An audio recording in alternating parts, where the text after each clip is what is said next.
إن الحمد لله نحمده ونستعينه ونستغفره ونعوذ بالله من شرور أنفسنا ومن سيئات أعمالنا من يهده الله فلا مضل له ومن يضلله فلا هادي له وأشهد أن لا إله إلا الله وحده لا شريك له وأشهد أن محمدا عبده ورسوله أما بعد فإن خير الحديث كتاب الله وخير الهدي هدي محمد صلى الله عليه وسلم وشر الأمور محدثاتها وكل محدثة بدعة وكل بدعة ضلالة وكل ضلالة في النار. أعوذ بالله السميع العليم من الشيطان الرجيم من همزه ونفخه ونفثه. بسم الله الرحمن الرحيم. رب اشرح لي صدري ويسر لي أمري واحلل عقدة من لساني يفقهوا قولي. بسم الله الرحمن الرحيم. إن الله وملائكته يصلون على النبي يا أيها الذين آمنوا صلوا عليه وسلموا تسليما. اللهم صل على محمد وعلى آل محمد كما صليت على إبراهيم وعلى آل إبراهيم إنك حميد مجيد. اللهم بارك على محمد وعلى آل محمد كما باركت على إبراهيم وعلى آل إبراهيم إنك حميد مجيد. آج 28 اور 29 رجب 1434 ہجری کی درمیانی رات 8 جون 2013 اور ہفتے کا دن ہے. آج انشاءاللہ تعالی قرآن کلاس نمبر 105 میں ہم سورۃ الانعام کی 4 آیات یعنی آیت نمبر 118 سے لے کر 121 تک ان کے کانٹیکسٹ میں انشاءاللہ ایصال ثواب اور ختم اور فاتحہ وغیرہ کے صحیح احکام و مسائل سیکھیں گے، کیونکہ بعض لوگوں نے انہی آیات کو بنیاد بناتے ہوئے امت کے اندر چند ایسی چیزیں پروپیگیٹ کر دی ہیں کہ آج ان چیزوں کے خلاف اگر کوئی شخص کتاب و سنت کی بنیاد پر بولتا ہے تو اسے کہا جاتا ہے کہ مر گیا مردود، نہ فاتحہ نہ درود، یعنی ان کا کوئی مردود مر جائے تو نہ یہ فاتحہ پڑھتے ہیں نہ درود پڑھتے ہیں، والعیاذ باللہ تعالی. اور اس بنیاد پر امت کے اندر ایسی رسومات ایڈ کر دی گئی ہیں کہ جن کا کتاب و سنت میں دور دور تک کوئی ذکر نہیں ملتا. جو چیزیں ملتی ہیں وہ انشاءاللہ تعالی میں ایمانداری سے فرقہ واریت کی لعنت سے بالا تر ہو کر خواہ و بات اہل سنت کہلوانے والے تینوں گروہ، بریلوی، دیوبندی یا اہل حدیث، ان کو بری لگے یا اہل تشیع کو، میں اپنی آخرت کی فکر کرتے ہوئے حق بات انشاءاللہ بیان کرنے کی کوشش کروں گا انشاءاللہ. اور اسی سال ثواب کے کانٹیکسٹ میں تیجا یعنی قل کا ختم، پھر 10ویں کا ختم، پھر 40واں، اور پھر 11ویں شریف، پھر رجب کے کنڈے اور محرم کی شیرنی، اس قسم کے کئی ایک رسومات ہمارے سب کانٹیننٹ یعنی انڈیا، پاکستان اور بنگلہ دیش کے دین کا تقریباً حصہ بن چکی ہیں، والعیاذ باللہ تعالی. اور یاد رکھیں کہ جو بھی رسم دین سمجھ کر اڈاپٹ کی جاتی ہے اس کے خلاف جو بندہ آواز اٹھاتا ہے وہ بہت بڑا مجرم سمجھا جاتا ہے.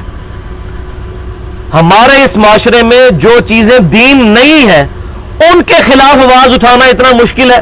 مثال کے طور پر شادی بیاہ کی جو رسومات میں کئی ایک چیزیں جو ہندوؤں کے زیر اثر مسلمانوں میں آ چکی ہیں ان کے خلاف کوئی بولے تو اس کو کہتے ہیں یہ فنیٹک ہے، یہ تو فنڈامنٹلسٹ ہے. اور جو چیزیں لوگوں نے دین سمجھ کر اڈاپٹ کر لی ہوئی ہیں ان کے خلاف جو آواز اٹھائے گا اس کی تو ایسی کی تیزی پھیر کے رکھ دیں گے، کیونکہ جو آواز اٹھانے والے ہیں وہ تو پھر تگڑے ہو جائیں گے، یہ تو دین کے خلاف بول رہا ہے. آپ سمجھ رہے شیطان نے کیسا جال بچھایا ہے. اللہ اکبر کبیرہ. ہماری آج کی یہ ایکسکلوسیو گفتگو انشاءاللہ ہماری جو ویب سائٹ ہے ahlsunnatpak.com، اس پر ہمارے یوٹیوب کے چینل 720085 کے تھرو مسئلہ نمبر 74 کے نام سے اپلوڈ ہو جائے گی انشاءاللہ.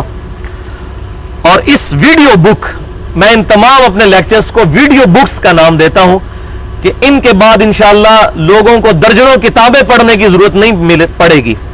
بلکہ ایک ہی جگہ حق بات فرقہ واریت سے بالا تر ہو کر موجود ہوگی انشاءاللہ۔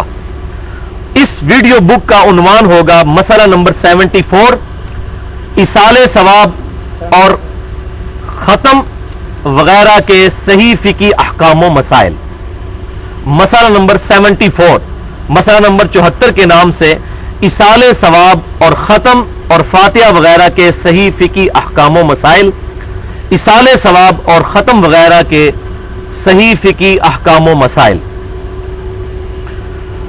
آج کے لیکچر میں جتنی بھی آیات آئیں گی اور جو کریٹیکل احادیث تھیں ان کے لیے آپ کو ایک ریفرنس پیج مل چکا ہے جس پہ یہ تمام چیزیں ریٹن فارم میں درج ہیں، نوٹس کی شکل میں۔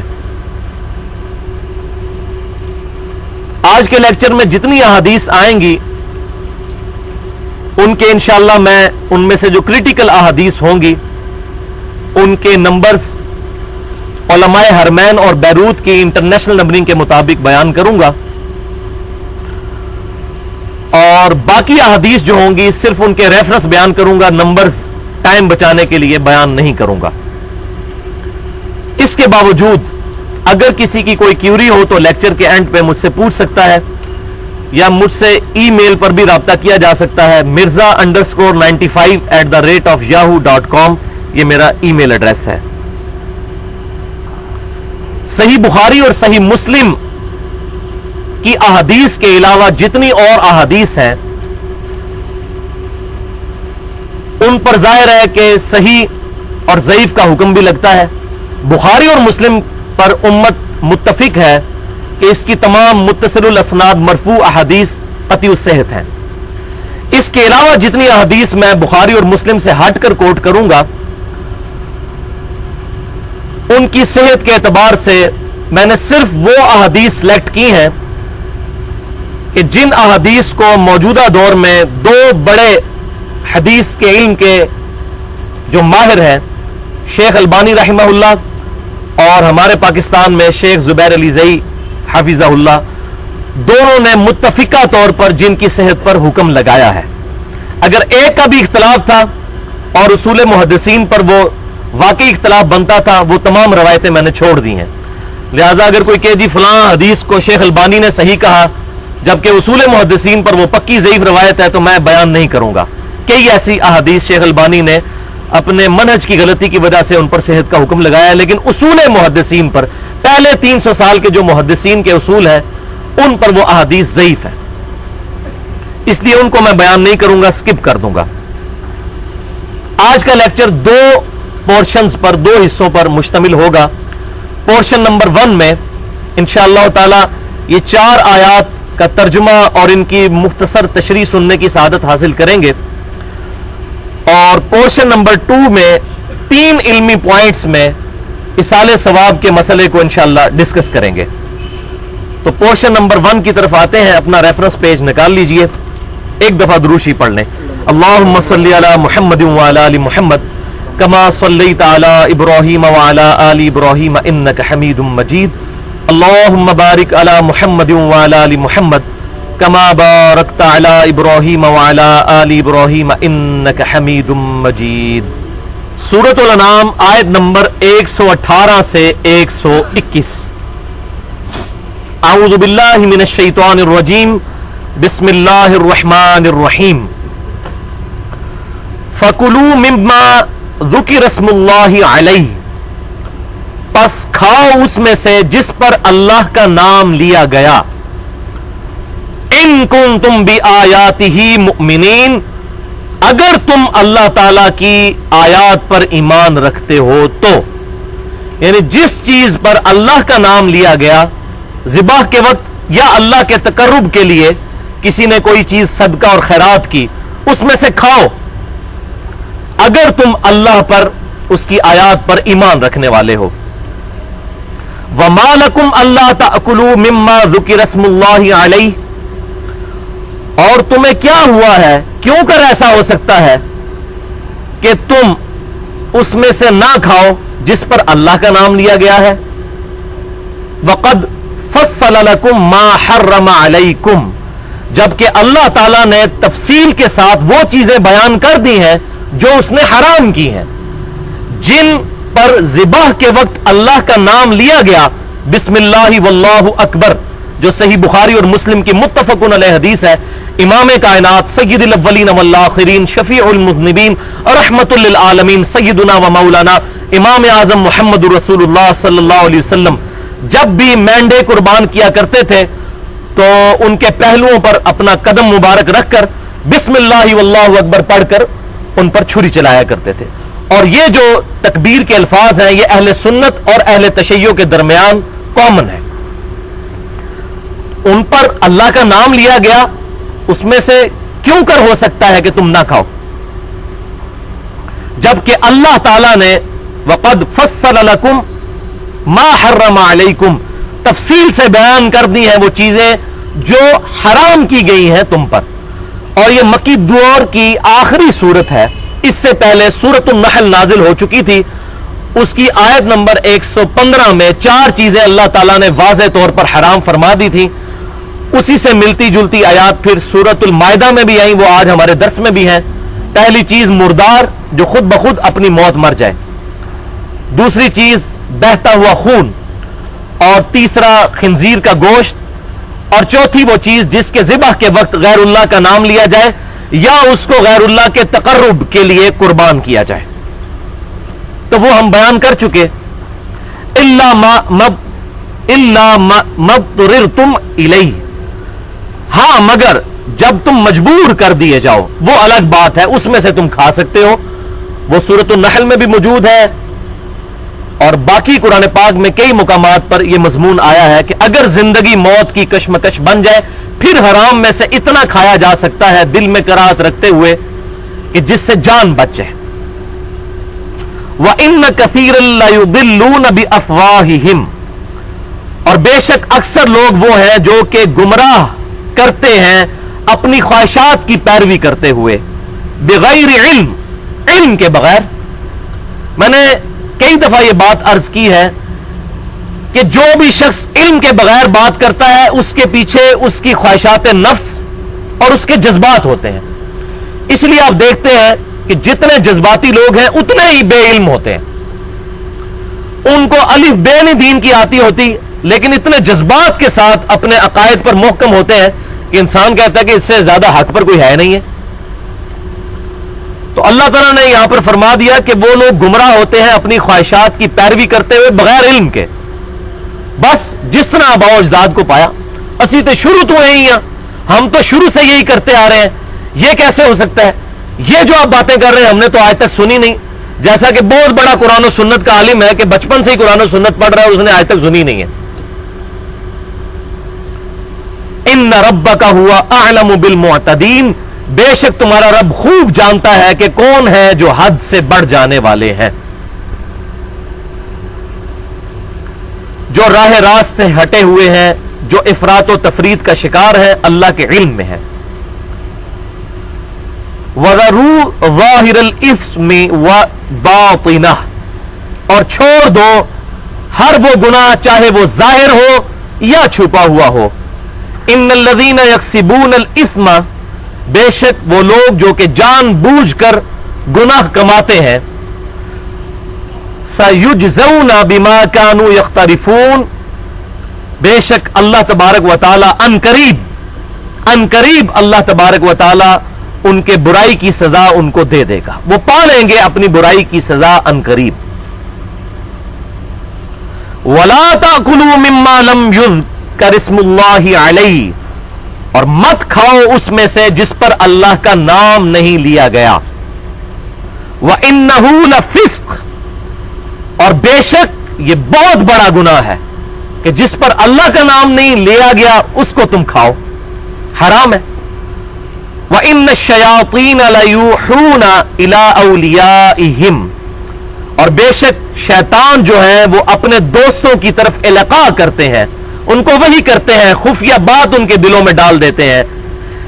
لِيُجَادِلُوكُمْ، تاکہ اے مسلمانوں وہ شیطان کے چیلے تم سے جھگڑیں. وَإِنْ أَطَعْتُمُوهُمْ، اور اگر تم نے ان کی اتباع کی، ان کی پیروی کی، اِنَّكُمْ لَمُشْرِكُونَ، تو بے شک تم بھی مشرکوں میں شامل ہو جاؤ گے. یہ صحابہ کو خطاب ہو رہا ہے اور ان کے ذریعے پوری امت کو. کہ اگر تم نے بھی ان شیاطین کی پیروی کی تو تم بھی انہی میں سے ہو جاؤ گے. وَلِعَاذُ بِاللَّهِ تَعَالَى.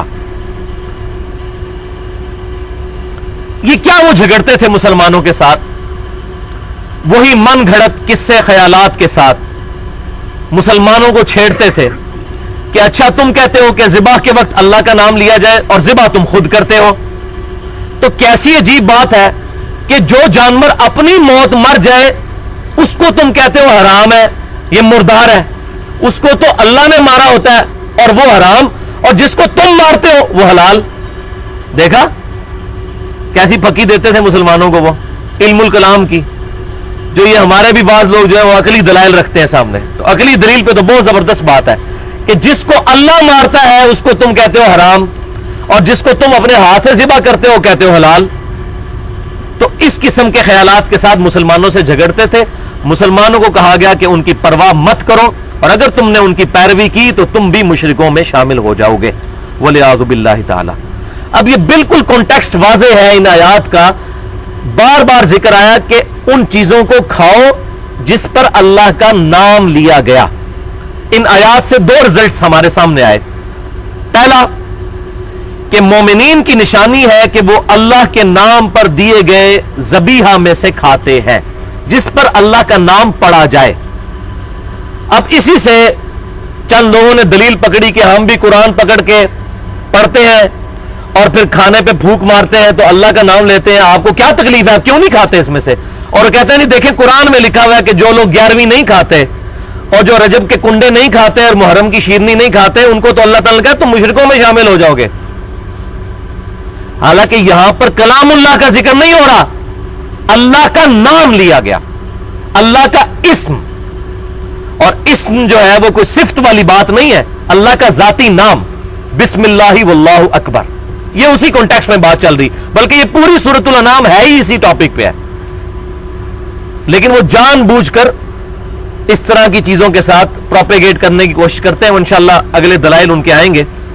تو پہلی چیز بتا دی اس میں یہ ثابت ہوئی. دوسرا، جس چیز پر ذبح کے وقت اللہ کا نام نہ لیا جائے ایسا کھانا گناہ اور حرام ہے، چاہے وہ حلال چیز ہی کیوں نہ ہو. مرغی حلال ہے، بکری حلال ہے، لیکن اس کے ذبیحہ کے وقت اللہ کا نام ذکر نہیں کیا تو چاہے امام کعبہ نے اس کو ذبح کیا ہے وہ مردار ہے، حرام ہے. اور اس کے بالکل اپوزٹ، اگر حلال چیز کو کوئی فاسق مسلمان، حتیٰ کہ کوئی یہودی یا عیسائی بھی جو اہل کتاب ہے، وہ اللہ کا نام لے کر ذبح کرے تو وہ کھانا حلال ہے. اس کا ذکر سورۃ المائدہ کی آیت نمبر 5 کے اندر موجود ہے. اسی آیت کے اندر اہل کتاب کا ذبیحہ بھی مسلمانوں کے لیے حلال کیا گیا اور ان کی عورتوں کے ساتھ نکاح کرنے کو بھی حلال قرار دیا گیا. اور یہ بعض لوگ کہتے ہیں یہ اس وقت کے اہل کتاب تھے، آج کے اہل کتاب اور ہیں، اس وقت کے اور ہیں. بھائی اس وقت بھی مشرک ہی تھے اہل کتاب، لیکن اللہ تعالیٰ نے اہل کتاب مشرک اور بت پرست مشرکوں میں فرق کیا ہے. بالکل اس طریقے سے ہمیں بھی کلمہ گو مشرک اور غیر کلمہ گو مشرک میں فرق کرنا چاہیے. یہ نہیں کہنا چاہیے کہ یہ جو کلمہ گو مشرک ہیں یہ تو مشرکین مکہ سے بھی گئے گزرے ہیں. یہ اپنے دماغ کا علاج کرائے جو یہ بات کرتا ہے. اللہ تعالیٰ یہود و نصارہ جو عیسیٰ علیہ السلام کے بارے میں ڈوینٹی کلیم کرتے تھے اور عزیر علیہ السلام کے بارے میں، ان کی عورتوں سے نکاح کو جائز قرار دیا اور ان کے شرک کو اللہ تبارک تعالیٰ نے شرک سمجھتے ہوئے صرف اہل کتاب ہونے کا ان کو بینیفٹ دیا. تو جو اہل قرآن ہیں ہمارے مسلمان، اگر ان میں کوئی ایسی خرابی موجود ہے تو ان کی عورتوں کے ساتھ بھی نکاح بدرجہ اولا جائز ہے. یہ اکثر پوچھ رہے ہوتے ہیں جی شیعہ کے ساتھ نکاح ہو جاتا ہے، جی بریلوی کے ساتھ ہو جاتا ہے، جی اہل حدیث کے ساتھ ہو جاتا ہے. ان ظالموں سے پوچھیں کہ اہل کتاب کی عورتوں کے ساتھ اگر نکاح ہو جاتا ہے تو یہ کلمہ کو جو مسلمان ان سے بھی گئے گزرے. بس ان مولویوں نے الٹا گیئر چلا دیا ہوا ہے فرقہ واریت کی لعنت کی وجہ سے. وَلِعَاذُ بِاللَّهِ تَعَالَى. لیکن یہ بات بھی یہاں پر یاد رکھیں کہ صرف اللہ کا نام لینا کافی نہیں ہے. بعض صورت میں کافی بھی ہو سکتا ہے اگر آپ نے صرف گوشت کے لیے ذبح کیا، صرف گوشت کھانے کے لیے اللہ کا نام لیا. لیکن اگر وہ ذبیحہ اللہ کے علاوہ کسی اور کے تقرب کے لیے ہے تو اسی میں امپلائڈ ہے کہ اس پر غیر اللہ کا نام بولا گیا. لیکن یہ مسئلہ اس سے اجتہادن نکلتا ہے، ڈائریکٹ نہیں ہے۔ اگر کوئی شخص کہتا ہے میں فلاں بزرگ کے ایصال ثواب کے لیے کر رہا ہوں، اس کو ہم اجتہادن ناجائز سمجھتے ہیں، قطعی طور پر حرام کا فتویٰ نہیں لگا سکتے، لیکن جائز کسی صورت نہیں ہے۔ البتہ اگر کسی کا یہ عقیدہ ہو گیا کہ میں شیخ عبد القادر جیلانی رحمت اللہ علیہ کے ایصال ثواب کے لیے یہ بکرا یہ نیاز دوں گا، ہوگی تو اللہ کے نام کی، لیکن ان کو ثواب پہنچے، اس کی برکت سے مجھ سے مصیبتیں ٹل جائیں گی، تو اب اس نے شیخ عبد القادر جیلانی رحمت اللہ علیہ کے بارے میں ایسا عقیدہ رکھا جو عقیدہ صرف اللہ تعالیٰ کے ساتھ خاص رکھنا چاہیے تھا، لہذا اس کا یہ سارے کا سارا کھانا 100% حرام ہوگا، والعیاذ باللہ تعالی۔ اب یہاں پر ان آیات کے کانٹیکسٹ میں سورۃ المائدہ کی آیت نمبر 3 بڑی امپورٹنٹ ہے، جو آپ کے ریفرنس پر دوسرے نمبر پر ہے۔ یہ کافی لمبی آیت ہے، لیکن اس کا کچھ پورشن میں نے اس میں نقل کیا ہے۔ بسم اللہ الرحمن الرحیم۔ سورۃ المائدہ میں شریعت محمدیہ صلی اللہ علیہ وسلم کے فائنل احکام آئے ہیں، شریعت کے، یعنی اسلامی فقہ، اس کے فائنل احکامات۔ حرمت علیکم المیتۃ، یہ وہی جو میں نے کہا تھا سورۃ النحل میں بھی 4 چیزیں، یہاں پر 11 چیزیں حرام کی گئی ہیں، ان میں سے 5 کا ذکر ہم آج کے درس کے حوالے سے اس کانٹیکسٹ میں کریں گے۔ حرام کر دیا گیا تم پر مردار، والدم، اور بہتا ہوا لہو، یعنی لہو کا کھانا، خون ویسے پاک ہے اگر کپڑوں کو لگ جائے، ولحم الخنزیر، اور خنزیر کا گوشت، پگ کا گوشت، سور کا گوشت۔ اور یہ جو مشہور ہے کہ خنزیر کا نام زبان پر لے آئے تو زبان پلید ہو جاتی ہے، تو قرآن پاک میں ہے، اگر قرآن میں یہ آیات پڑھ رہے ہیں تو اس کے ہر لفظ پہ 10 نیکیاں ملیں گی، جامعہ ترمذی کی صحیح حدیث کے مطابق۔ وما اہل لغیر اللہ بہ، اور وہ شے بھی تمہارے لیے حرام کر دی گئی کہ جس پر اللہ کے علاوہ کسی اور ہستی کا نام بولا گیا، ذبح کے وقت یا اس کے تقرب کے لیے، اور اس کے علاوہ بھی کافی چیزیں آئیں۔ پھر ایک اور چیز کا ذکر آیا، وما ذبح علی النصب، اور جو چیزیں بت کے تھانوں پر ذبح کی جاتی ہیں وہ بھی حرام کی گئیں۔ یہاں یہ ذکر نہیں کہ غیر اللہ کے نام پر، بت خانے جہاں پر تھے وہاں پر اللہ کے نام پر بھی ذبح کرنا حرام ہے، کیونکہ وہ جگہ جو ہے وہ اللہ کی نافرمانی کی ہے۔ کسی نہ کسی درجے میں اس جگہ میں اگر بت ہے یا کوئی صاحب مزار موجود ہے، اس کے تقرب کا عقیدہ آ سکتا ہے۔ اگر صدقہ و خیرات ہی کرنا تو ادھر ہی کر سکتے ہیں۔ الیوم اکملت لکم دینکم، آج کے دن ہم نے تمہارا دین تمہارے لیے مکمل کر دیا۔ واتممت علیکم نعمتی ورضیت لکم الاسلام دینا، اور تم پر اپنی نعمت تمام کر دی اور اسلام کو ایز اے ریلیجن تمہارے لیے پسند کیا۔ یہ بھی آیت اس کے اندر آئی، دین کے تکمیل کی خوشخبری جو بخاری اور مسلم میں موجود ہے۔ آپ صلی اللہ علیہ وسلم پر یہ آیت مبارکہ حجۃ الوداع کے موقع پر 9 ذوالحجہ کے دن، یوم عرفہ کے دن 10 ہجری کے اندر جمعۃ المبارک کے دن میدان عرفات میں یہ آیات نازل ہوئی۔ تو اس میں ہمیں ان چیزوں کا پتہ چل گیا کہ جن کا کھانا اللہ تعالیٰ نے حرام کر دیا ہے۔ اب رہا مسئلہ KFC یا میکڈونلڈ، ان کے جو چکن کی چیزیں ہیں ان کے بارے میں کیا شرعی حکم لگے گا، تو اس میں 2 صورتیں ہوں گی۔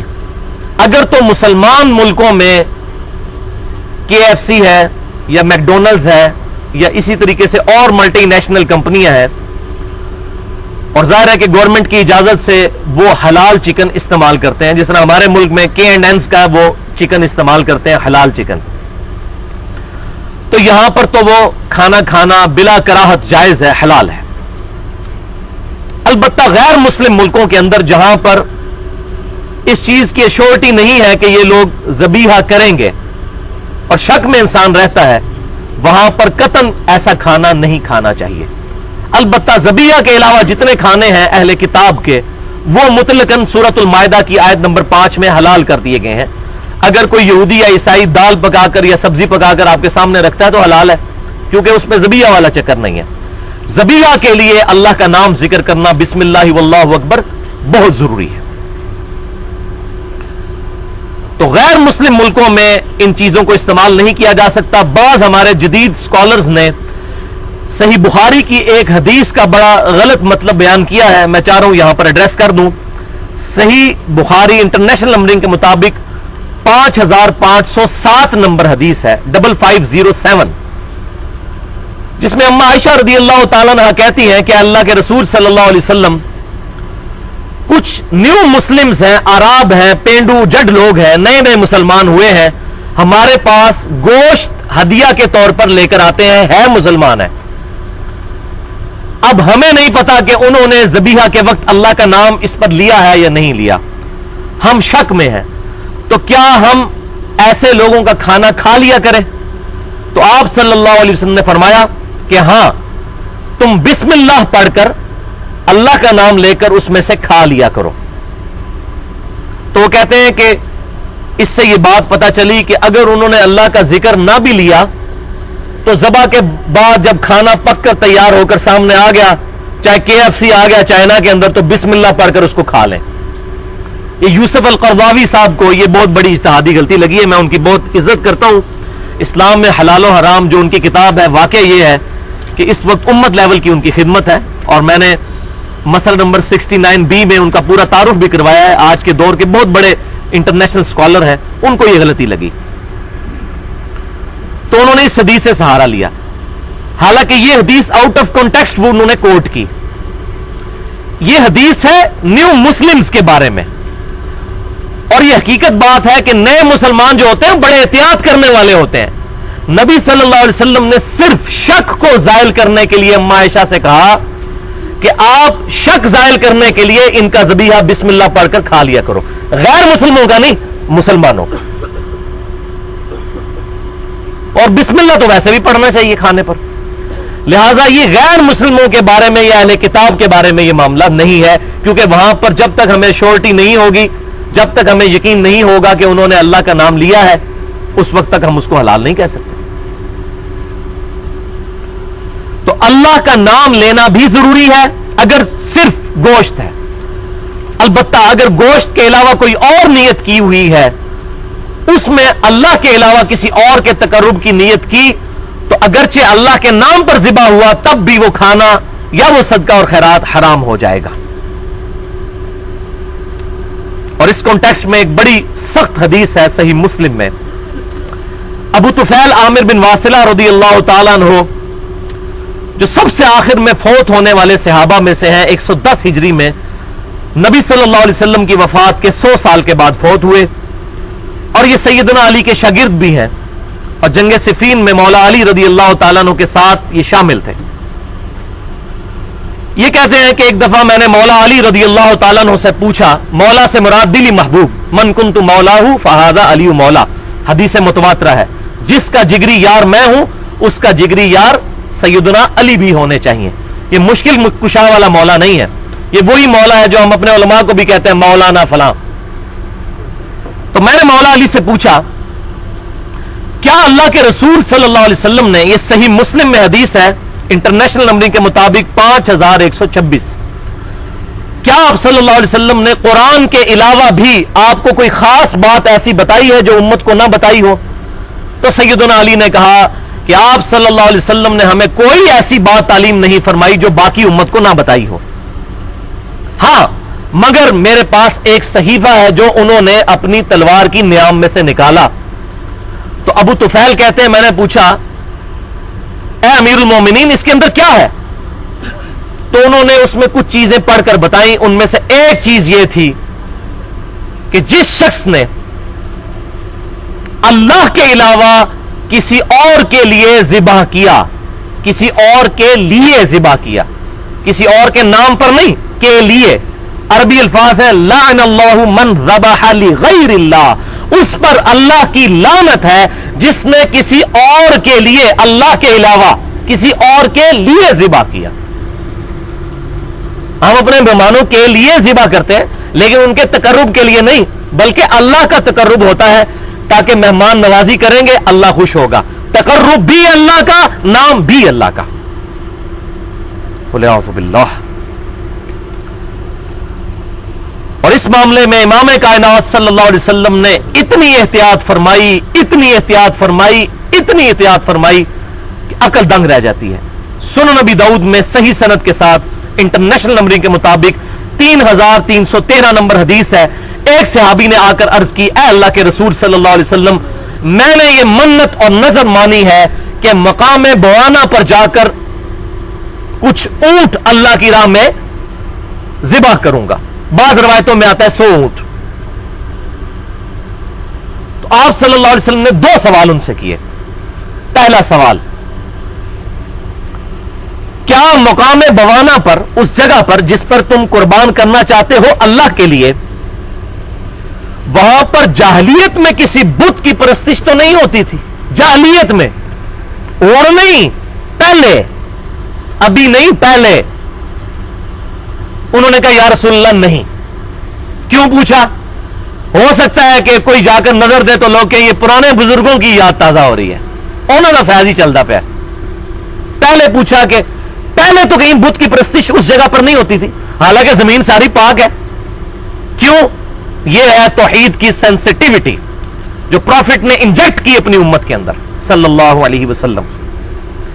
دوسرا سوال کیا، کیا وہاں پر زمانے جاہلیت میں کوئی میلہ تو نہیں لگتا تھا؟ اللہ اکبر کبیرہ. امام الموحدین صلی اللہ علیہ وسلم، موحدین کے امام، انہوں نے کہا یا رسول اللہ نہیں. پھر آپ صلی اللہ علیہ وسلم فرمایا اپنی نظر پوری کرو، اور 2 باتیں ارشاد فرمائی کہ جو نظر تم اللہ کے لیے مانتے ہو اس کو تو پورا کرو، اور ایسی نظر کو مت پورا کرو جس میں اللہ کی نافرمانی ہو، اور ایسی نظر کو بھی پورا مت کرو جس میں تم عاجز آ جاؤ. مثلاً کوئی یہ منت مان لیتا ہے میں روزانہ 1000 نفل پڑھوں گا، تو عاجز آ جائے گا. تو ایسی منت کو توڑ دیا جائے. صحیح بخاری اور صحیح مسلم کی متفقن علیہ حدیث ہے کہ ایسی منت یا ایسی نظر کا کفارہ پھر وہی ہے جو کہ قسم کا کفارہ ہے، یعنی 10 مسکینوں کو کھانا کھلانا ہے، یا ایک غلام آزاد کرنا ہے، یا 10 مساکین کو کپڑا لے کر دینا ہے. یہ تینوں چیزیں سورۃ المائدہ کی آیت نمبر 89 میں آئی ہیں. اور اگر کوئی اس پر قدرت نہ رکھتا ہو تو پھر اس کو اجازت ہے کہ مسلسل 3 روزے رکھے. تو آج یہ منت اور نظر میرا ٹاپک نہیں، اس پر میں آلریڈی 55 منٹ کی ایک گفتگو ریکارڈ کروا چکا ہوں. مسئلہ نمبر 68 کے نام سے قسم، نظر اور منت کے صحیح احکام و مسائل، سورۃ المائدہ آیت نمبر 89 کی روشنی میں. اب آتے ہیں لیکچر کے دوسرے اور آخری حصے کی طرف جو 3 علمی پوائنٹس پر مشتمل ہے. ایک دفعہ دروشی پڑھ لیجئے. اللہم صلی علی محمد وعلی آل محمد کما صلیت علی ابراہیم وعلی آل ابراہیم انک حمید مجید. اللہم بارک علی محمد وعلی آل محمد کما بارکت علی ابراہیم وعلی آل ابراہیم انک حمید مجید. پورشن نمبر 2 جو کہ 3 اہم علمی پوائنٹس پر مشتمل ہے. علمی پوائنٹ نمبر 1 کہ ایصال ثواب، یا جس کو ہم آسان زبان میں کہہ سکتے ہیں زندوں کی طرف سے فوت شدگان کی طرف نفع پہنچانے کا ذریعہ. اس میں سب سے اہم ترین عمل ہے مرے ہوئے لوگوں کے لیے، فوت شدگان کے لیے اللہ کے حضور دعا کرنا. یہ ایصال ثواب کا بہت بڑا ذریعہ ہے، اور اس کو اللہ تبارک و تعالی نے مومنین کی نشانی بیان فرمایا ہے سورۃ الحشر آیت نمبر 10 میں. ریفرنس پر آپ کے پیج کے اوپر ریفرنس 3 ہے. بسم اللہ الرحمن الرحیم. والذین جاءوا من بعدہم، وہ لوگ جو کہ ایمان والوں کے مرنے کے بعد جو آنے والے ایمان والے لوگ ہیں، یقولون، وہ اللہ کے حضور دعا کرتے ہیں، کہتے ہیں ربنا اغفر لنا ولاخواننا الذین سبقونا بالایمان، اے رب ہمارے، ہمیں بھی بخش دے اور ہم سے پہلے جتنے ایمان والے گزرے ہیں، فوت ہو چکے ہیں، جو سابقہ مسلمان ہیں، ایمان کے ساتھ دنیا سے گئے، اے اللہ ان کو بھی بخش دے.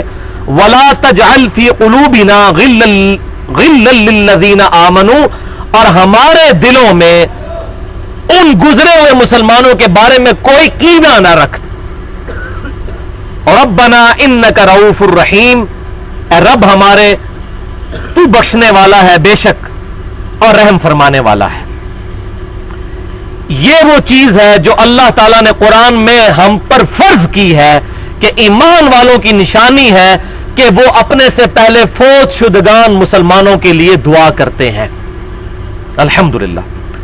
اور اسی کی ترغیب امام کائنات صلی اللہ علیہ وسلم نے ایک حدیث میں ارشاد فرمائی جو صحیح مسلم میں انٹرنیشنل نمبرنگ کے مطابق کتاب الذکر و دعا چیپٹر میں 6929 نمبر حدیث ہے کہ آپ صلی اللہ علیہ وسلم نے فرمایا کہ اللہ تعالی مسلمان آدمی کی وہ دعا جو وہ اپنے دوسرے مسلمان بھائی کے لیے اس کی غیر موجودگی میں کرتا ہے قبول فرماتا ہے. الحمدللہ. اور ساتھ ہی ارشاد فرمایا کہ اللہ تعالیٰ جو اپنے بھائی کے لیے غیر موجودگی میں دعا کرتا ہے اس کے پیچھے ایک فرشتہ مقرر کر دیتا ہے، اور جب وہ اپنے غیر حاضر بھائی، چاہے وہ دنیا میں موجود ہے یا نہیں موجود، وہاں پر موجود نہیں، اس کے لیے دعا کر رہا ہوتا ہے تو فرشتہ پیچھے سے آمین کہتا ہے اور کہتا ہے اللہ تجھے بھی وہ چیزیں عطا کرے جو تو اپنے بھائی کے لیے مانگ رہا ہے. الحمدللہ.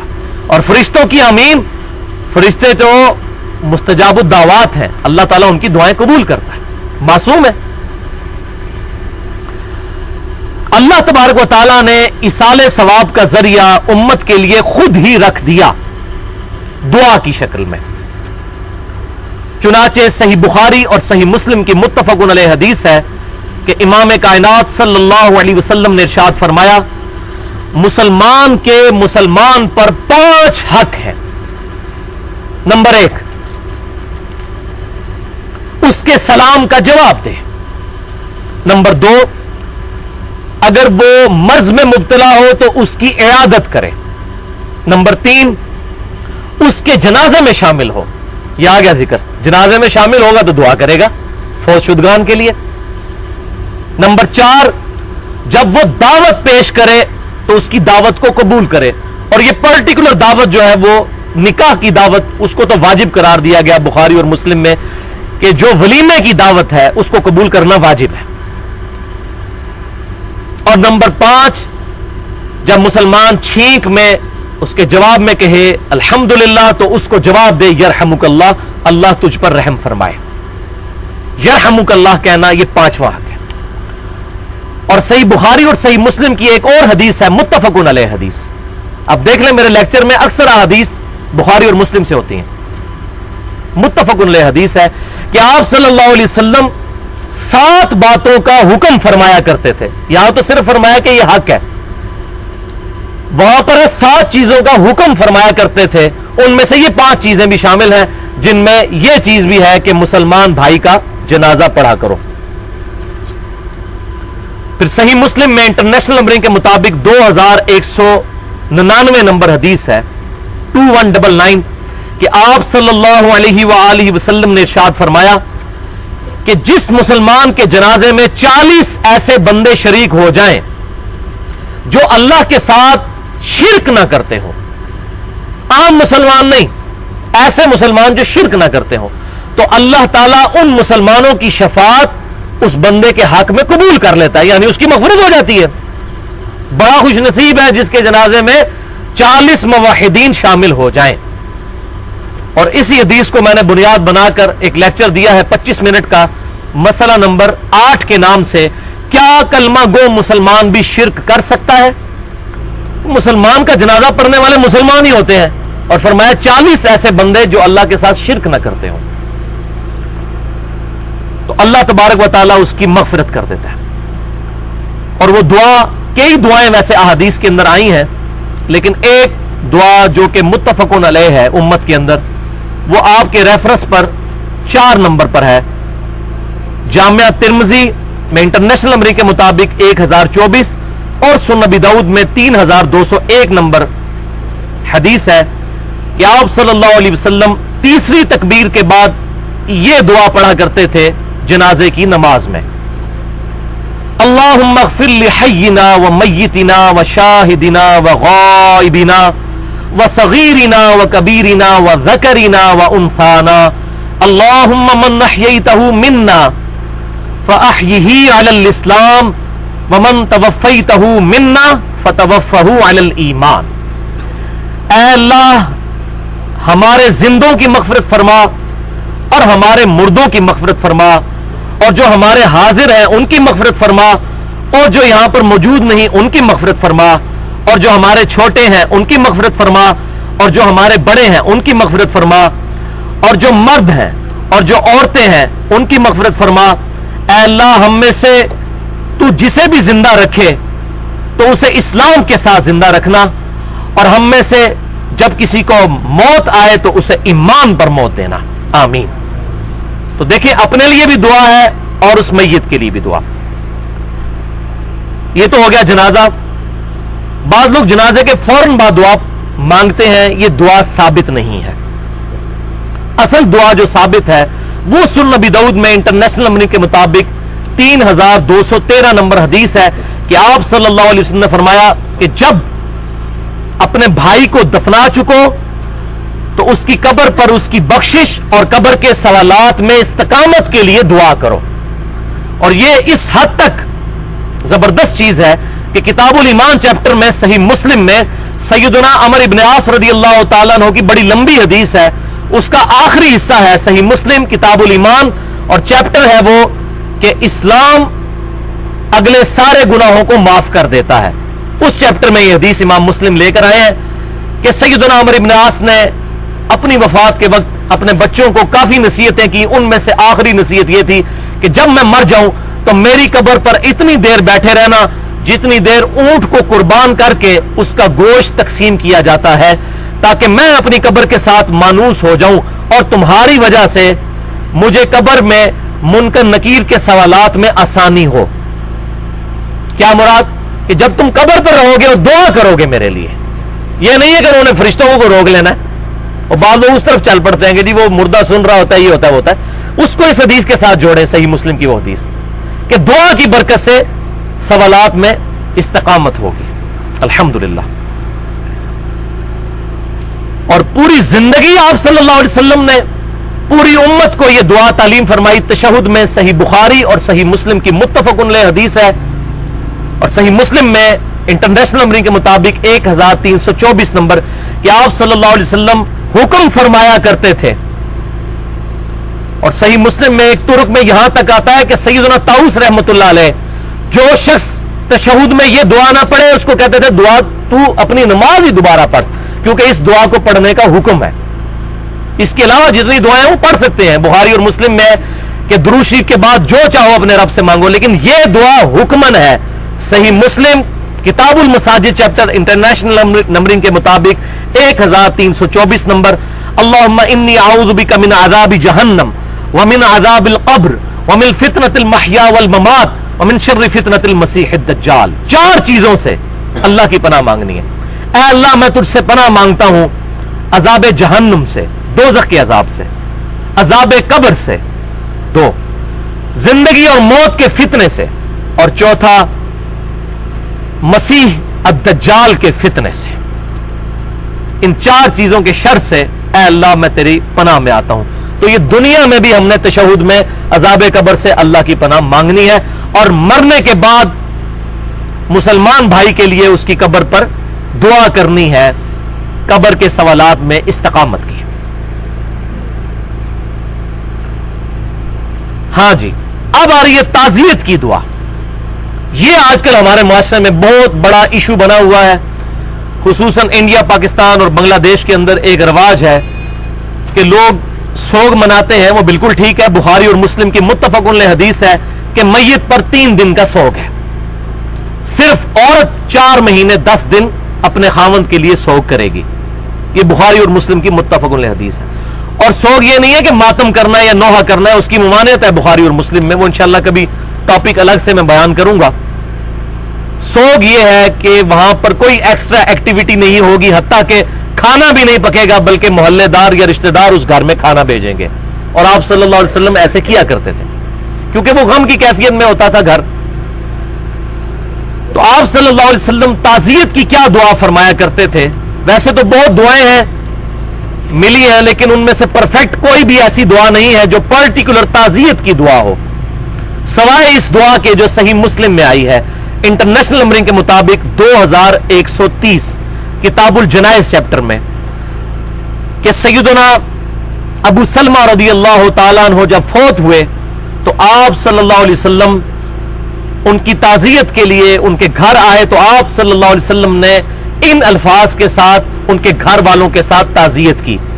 ہمارے سب کانٹیننٹ میں تو وہ آتے ہیں کہنے دعا کرو جی، اور دعا کیا کر رہے ہوتے ہیں؟ ایک دفعہ سورۃ الفاتحہ اور 3 دفعہ کل شریف پڑھ کے اس کو ایصال ثواب کر رہے ہوتے ہیں، جو کسی ضعیف روایت سے بھی ثابت نہیں. صحیح تو بڑی دور کی بات، ضعیف روایت دنیا کی کسی حدیث کی کتاب میں ایسی کوئی ضعیف روایت بھی موجود نہیں ہے. حتیٰ کہ ظلم ہے کہ ایسے لوگ جنہوں نے پوری زندگی خود قرآن پڑھ کے نہیں دیکھا ہوتا، ان کو بھی قرآن پڑھ پڑھ کے بخشوا رہے ہوتے ہیں. تو تعزیت کی یہ دعا میں نے اس کی نمبرنگ بتا دی. آپ صلی اللہ علیہ وسلم نے دعا کی، اللہم اغفر لی ابی سلمہ، اے اللہ بخشش فرما دے ابو سلمہ کی. یہاں پر کسی اور کا نام لے سکتے ہیں، میرے مرنے کے بعد کوئی تعزیت کے لیے آئے تو اللہم اغفر لی محمد علی، یا کسی کا بھی نام، فلاں بن فلاں. ورفع درجاتہ، اور اس کے درجات کو بلند فرما. یہ عربی میں پڑھنا ضروری نہیں ہے، یہ عام دعائیں عربی میں پڑھنا افضل ہے، ورنہ اپنی مادری زبان میں بھی آپ پڑھ سکتے ہیں، کوئی حرج نہیں اس کے اندر اگر کسی کو یاد نہ ہو. فی المہدیین، اس کے درجات کو بلند کر ہدایت یافتہ لوگوں میں سے جو ان کو مرتبہ ملا ہے ان میں بھی بلند درجات اس کو عطا فرما. وَخْلُفْهُ فِي عَقِبِهِ فِي الْغَابِرِينَ، اور اے اللہ تو خلیفہ بن جا پچھلے اس کے جو ورثاء ہے بچ جانے والے لوگ، ان پر تو نگہبان بن جا. یعنی وہ مر گیا، اس کی جگہ اے اللہ تبارک و تعالیٰ تو ان کے اوپر فضل و کرم فرما. وَاغْفِرْ لَنَا، اور ہمیں معاف کر دے. دیکھ لیں ہر جگہ اپنے لیے بھی دعا مانگنی ہے. وَلَهُ يَا رَبَّ الْعَالَمِينَ، اور اسے بھی اے اللہ، اے رب العالمین، تمام جہانوں کے رب، تمام جہانوں کو پالنے والے. وَافْسَحْ لَهُ فِي قَبْرِهِ وَنَوِّرْ لَهُ فِيهِ، اے اللہ اس کی قبر کو کشادہ کر دے اور اس کی قبر میں اس کے لیے نور بھر دے. یہ دعا کسی کے لیے جائے تعزیت کرنے کے لیے، اور یہ تعزیت آپ صلی اللہ علیہ وسلم نے ام سلمہ سے کی تھی، ان کی جو بیوی تھی، یعنی جو بیوہ تھی، ان سے آپ صلی اللہ علیہ وسلم نے جا کر تعزیت ان الفاظ میں کی کہ اللہ تعالیٰ ابو سلمہ کو بخش دے، اس کو ہدایت یافتہ لوگوں میں بلند مرتبہ عطا فرمائے، اور اللہ تبارک و تعالیٰ اس کی وفات کے بعد تمہارے لیے خلیفہ بن جائے، اور اللہ تبارک و تعالیٰ ہماری بھی مغفرت کرے اور اس کی بھی مغفرت کرے، اور اس کی قبر کو کشادہ کر دے اور اس کے لیے نور سے بھر دے. یہ سارے کلمات ویسے ہم یہ الفاظ استعمال بھی کرتے ہیں، لیکن اب تعزیت کے لیے جائیں تو اس طریقے سے جا کر دعا کریں. اور اس میں ہاتھ اٹھانا ثابت نہیں ہے. ہاتھ اٹھانا دعا میں بہت افضل ہے، لیکن جن جگہوں پر پرٹیکولر آیا اور جہاں پر تعزیت کے اندر کوئی ایسی بات نہیں ملتی، لیکن اگر کوئی ہاتھ اٹھا لیتا ہے اور انڈیویجول دعا کرتا ہے، یہ نہیں کہنا کرو دعا اور سارے ہاتھ اٹھا کے کرنا شروع کر دیتے ہیں، ایسا معاملہ نہیں. ویسے دعا کر لیتا ہے ہاتھ اٹھا کر انڈیویجول اپنی جا کر، تو اس پر کوئی فتویٰ نہیں لگے گا، لیکن انڈیویجول دعا کرنی انفرادی طور پر. اجتماعی جتنی عبادات ہیں ان کے لیے نص موجود ہونا ضروری ہے. تو یہ آپ نے تعزیت کرنی ہے، اس کے لیے دعا کر دینی ہے. اب یہاں پر چلتے چلتے ایک تحفتاً دعا میں آپ کو بتا دوں، اس کو تو یاد کر لیں. میں نے بھی الحمدللہ جب پتا چلا مجھے کچھ عرصہ پہلے، تو میں نے یہ دعا الحمدللہ زبانی یاد کی.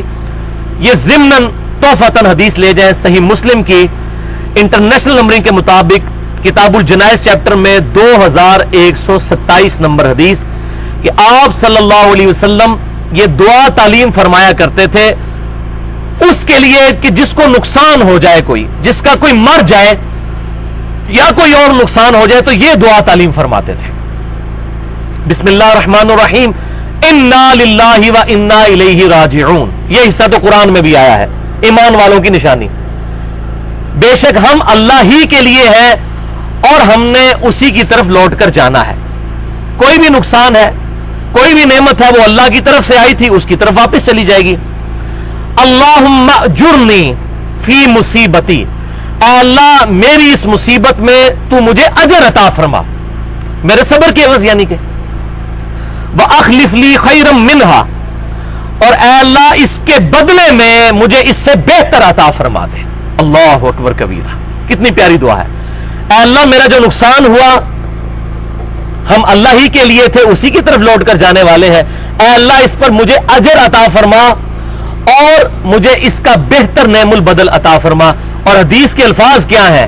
صحیح مسلم 2127، ام سلمہ رضی اللہ تعالیٰ عنہ کہتی ہیں کہ جب ابو سلمہ رضی اللہ تعالیٰ عنہ فوت ہوئے تو میں نے فوراً یہ دعا پڑھی اور بار بار اللہ سے دعا مانگی، لیکن میں دل میں یہ سوچتی تھی کہ ابو سلمہ کا نعم البدل مجھے کیا مل سکتا ہے؟ اس سے تو نیک شخص ہی کوئی نہیں ہے، اس سے زیادہ عظیم شخص ہی کوئی نہیں ہے، یہ تو وہ شخص ہے جس نے سب سے پہلے رسول اللہ کے ساتھ اپنے بیوی بچوں سمیت ہجرت کی، بھلا اس سے نیک آدمی کون ہو سکتا ہے؟ مجھے اللہ تعالیٰ اس کا نعم البدل کیا عطا فرمائے گا؟ لیکن جب عدت کے دن گزرے تو رسول اللہ نے صلی اللہ علیہ وسلم میرا رشتہ مانگ لیا اور مجھے اللہ تعالیٰ نے ابو سلمہ کا بہتر نعم البدل محمد رسول اللہ کی شکل میں عطا کر دیا۔ ام سلمہ ام المومنین ہے اور سب سے آخر میں فوت ہونے والی حضور کی بیوی ہے، واقعہ کربلا کے بعد یہ فوت ہوئی ہے، اور انہی کی وہ حدیث ہے جو صحیح سند کے ساتھ مسند امام احمد میں ہے کہ جب سیدنا حسین کی شہادت کی خبر پہنچی تو انہوں نے کہا اے اہل عراق تم پر اللہ کی لعنت ہو، تم نے حسین ابن علی کو شہید کیا، اللہ تعالیٰ تمہیں غارت کرے کہ جو تم نے ابن رسول کے ساتھ کیا صلی اللہ علیہ وسلم۔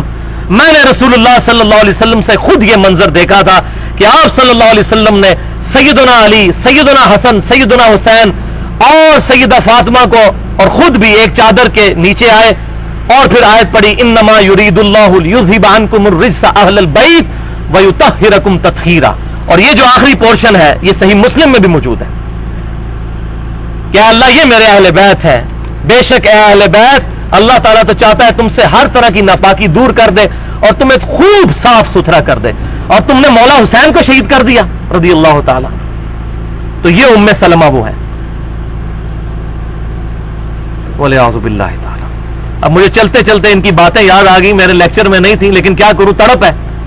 مسند امام احمد میں صحیح سند کے ساتھ، اس میں ضعیف سند کے ساتھ ہے، اور مسند ابی یعلا میں صحیح سند کے ساتھ ہے، جو ہمارا ریسرچ پیپر نمبر 5B ہے، واقعہ کربلا کی تاریخ 50 احادیث کی روشنی میں واقعہ کربلا کا پس منظر، وہ بھی انشاءاللہ اردو میں بھی آنے والا ہے، عربی میں آ چکا ہے، اس میں صحیح سند کے ساتھ یہ حدیث موجود ہے کہ ام سلمہ رضی اللہ تعالیٰ عنہ کہا کرتی تھی اے لوگوں تمہارے ممبروں پر رسول اللہ کو گالیاں نکالی جاتی ہیں۔ بنو امیہ کے دور کے اندر یہ ہوتا تھا، تو لوگوں نے کہا کہ اے ام المومنین کس کی جرت کے رسول اللہ کو گالیاں نکالے ممبروں پر؟ تو انہوں نے کہا تم نہیں کہتے کیا اپنے ممبروں پر کہ علی پر لعنت اور علی سے محبت کرنے والوں پر لعنت؟ اور میں گواہی دیتی ہوں کہ سب سے زیادہ رسول اللہ علی سے محبت کرتے تھے، تم رسول اللہ پر لعنت بھیجتے ہو کہ علی پر لعنت اور اس سے محبت کرنے والوں پر لعنت، اس سے سب سے بڑھ کر محبت کرنے والے تو محمد رسول اللہ تھے، تم اپنے ممبروں پر رسول اللہ کو گالیاں نکالتے ہو، والعیاذ باللہ تعالی۔ تو انہوں نے بڑا ٹف وقت دیکھا ہے۔ تو یہ واقعہ کربلا کے بھی 4 سال کے بعد 64 ہجری میں یہ فوت ہوئی ام سلمہ ام المومنین رضی اللہ تعالی عنہا، ہماری والدہ۔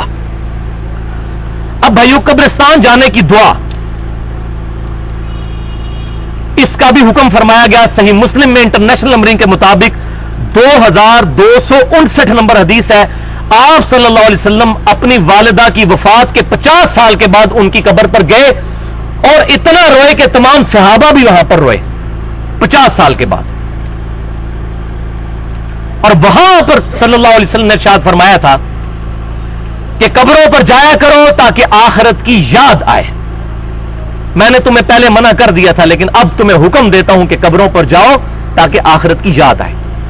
تو قبروں پر جانا ہے آخرت کی یاد کے لیے، کسی قبر والے سے مسئلہ حل کروانے کے لیے نہیں، بلکہ اس کا مسئلہ حل کرنے کے لیے، اس کے لیے دعا کرنے کے لیے۔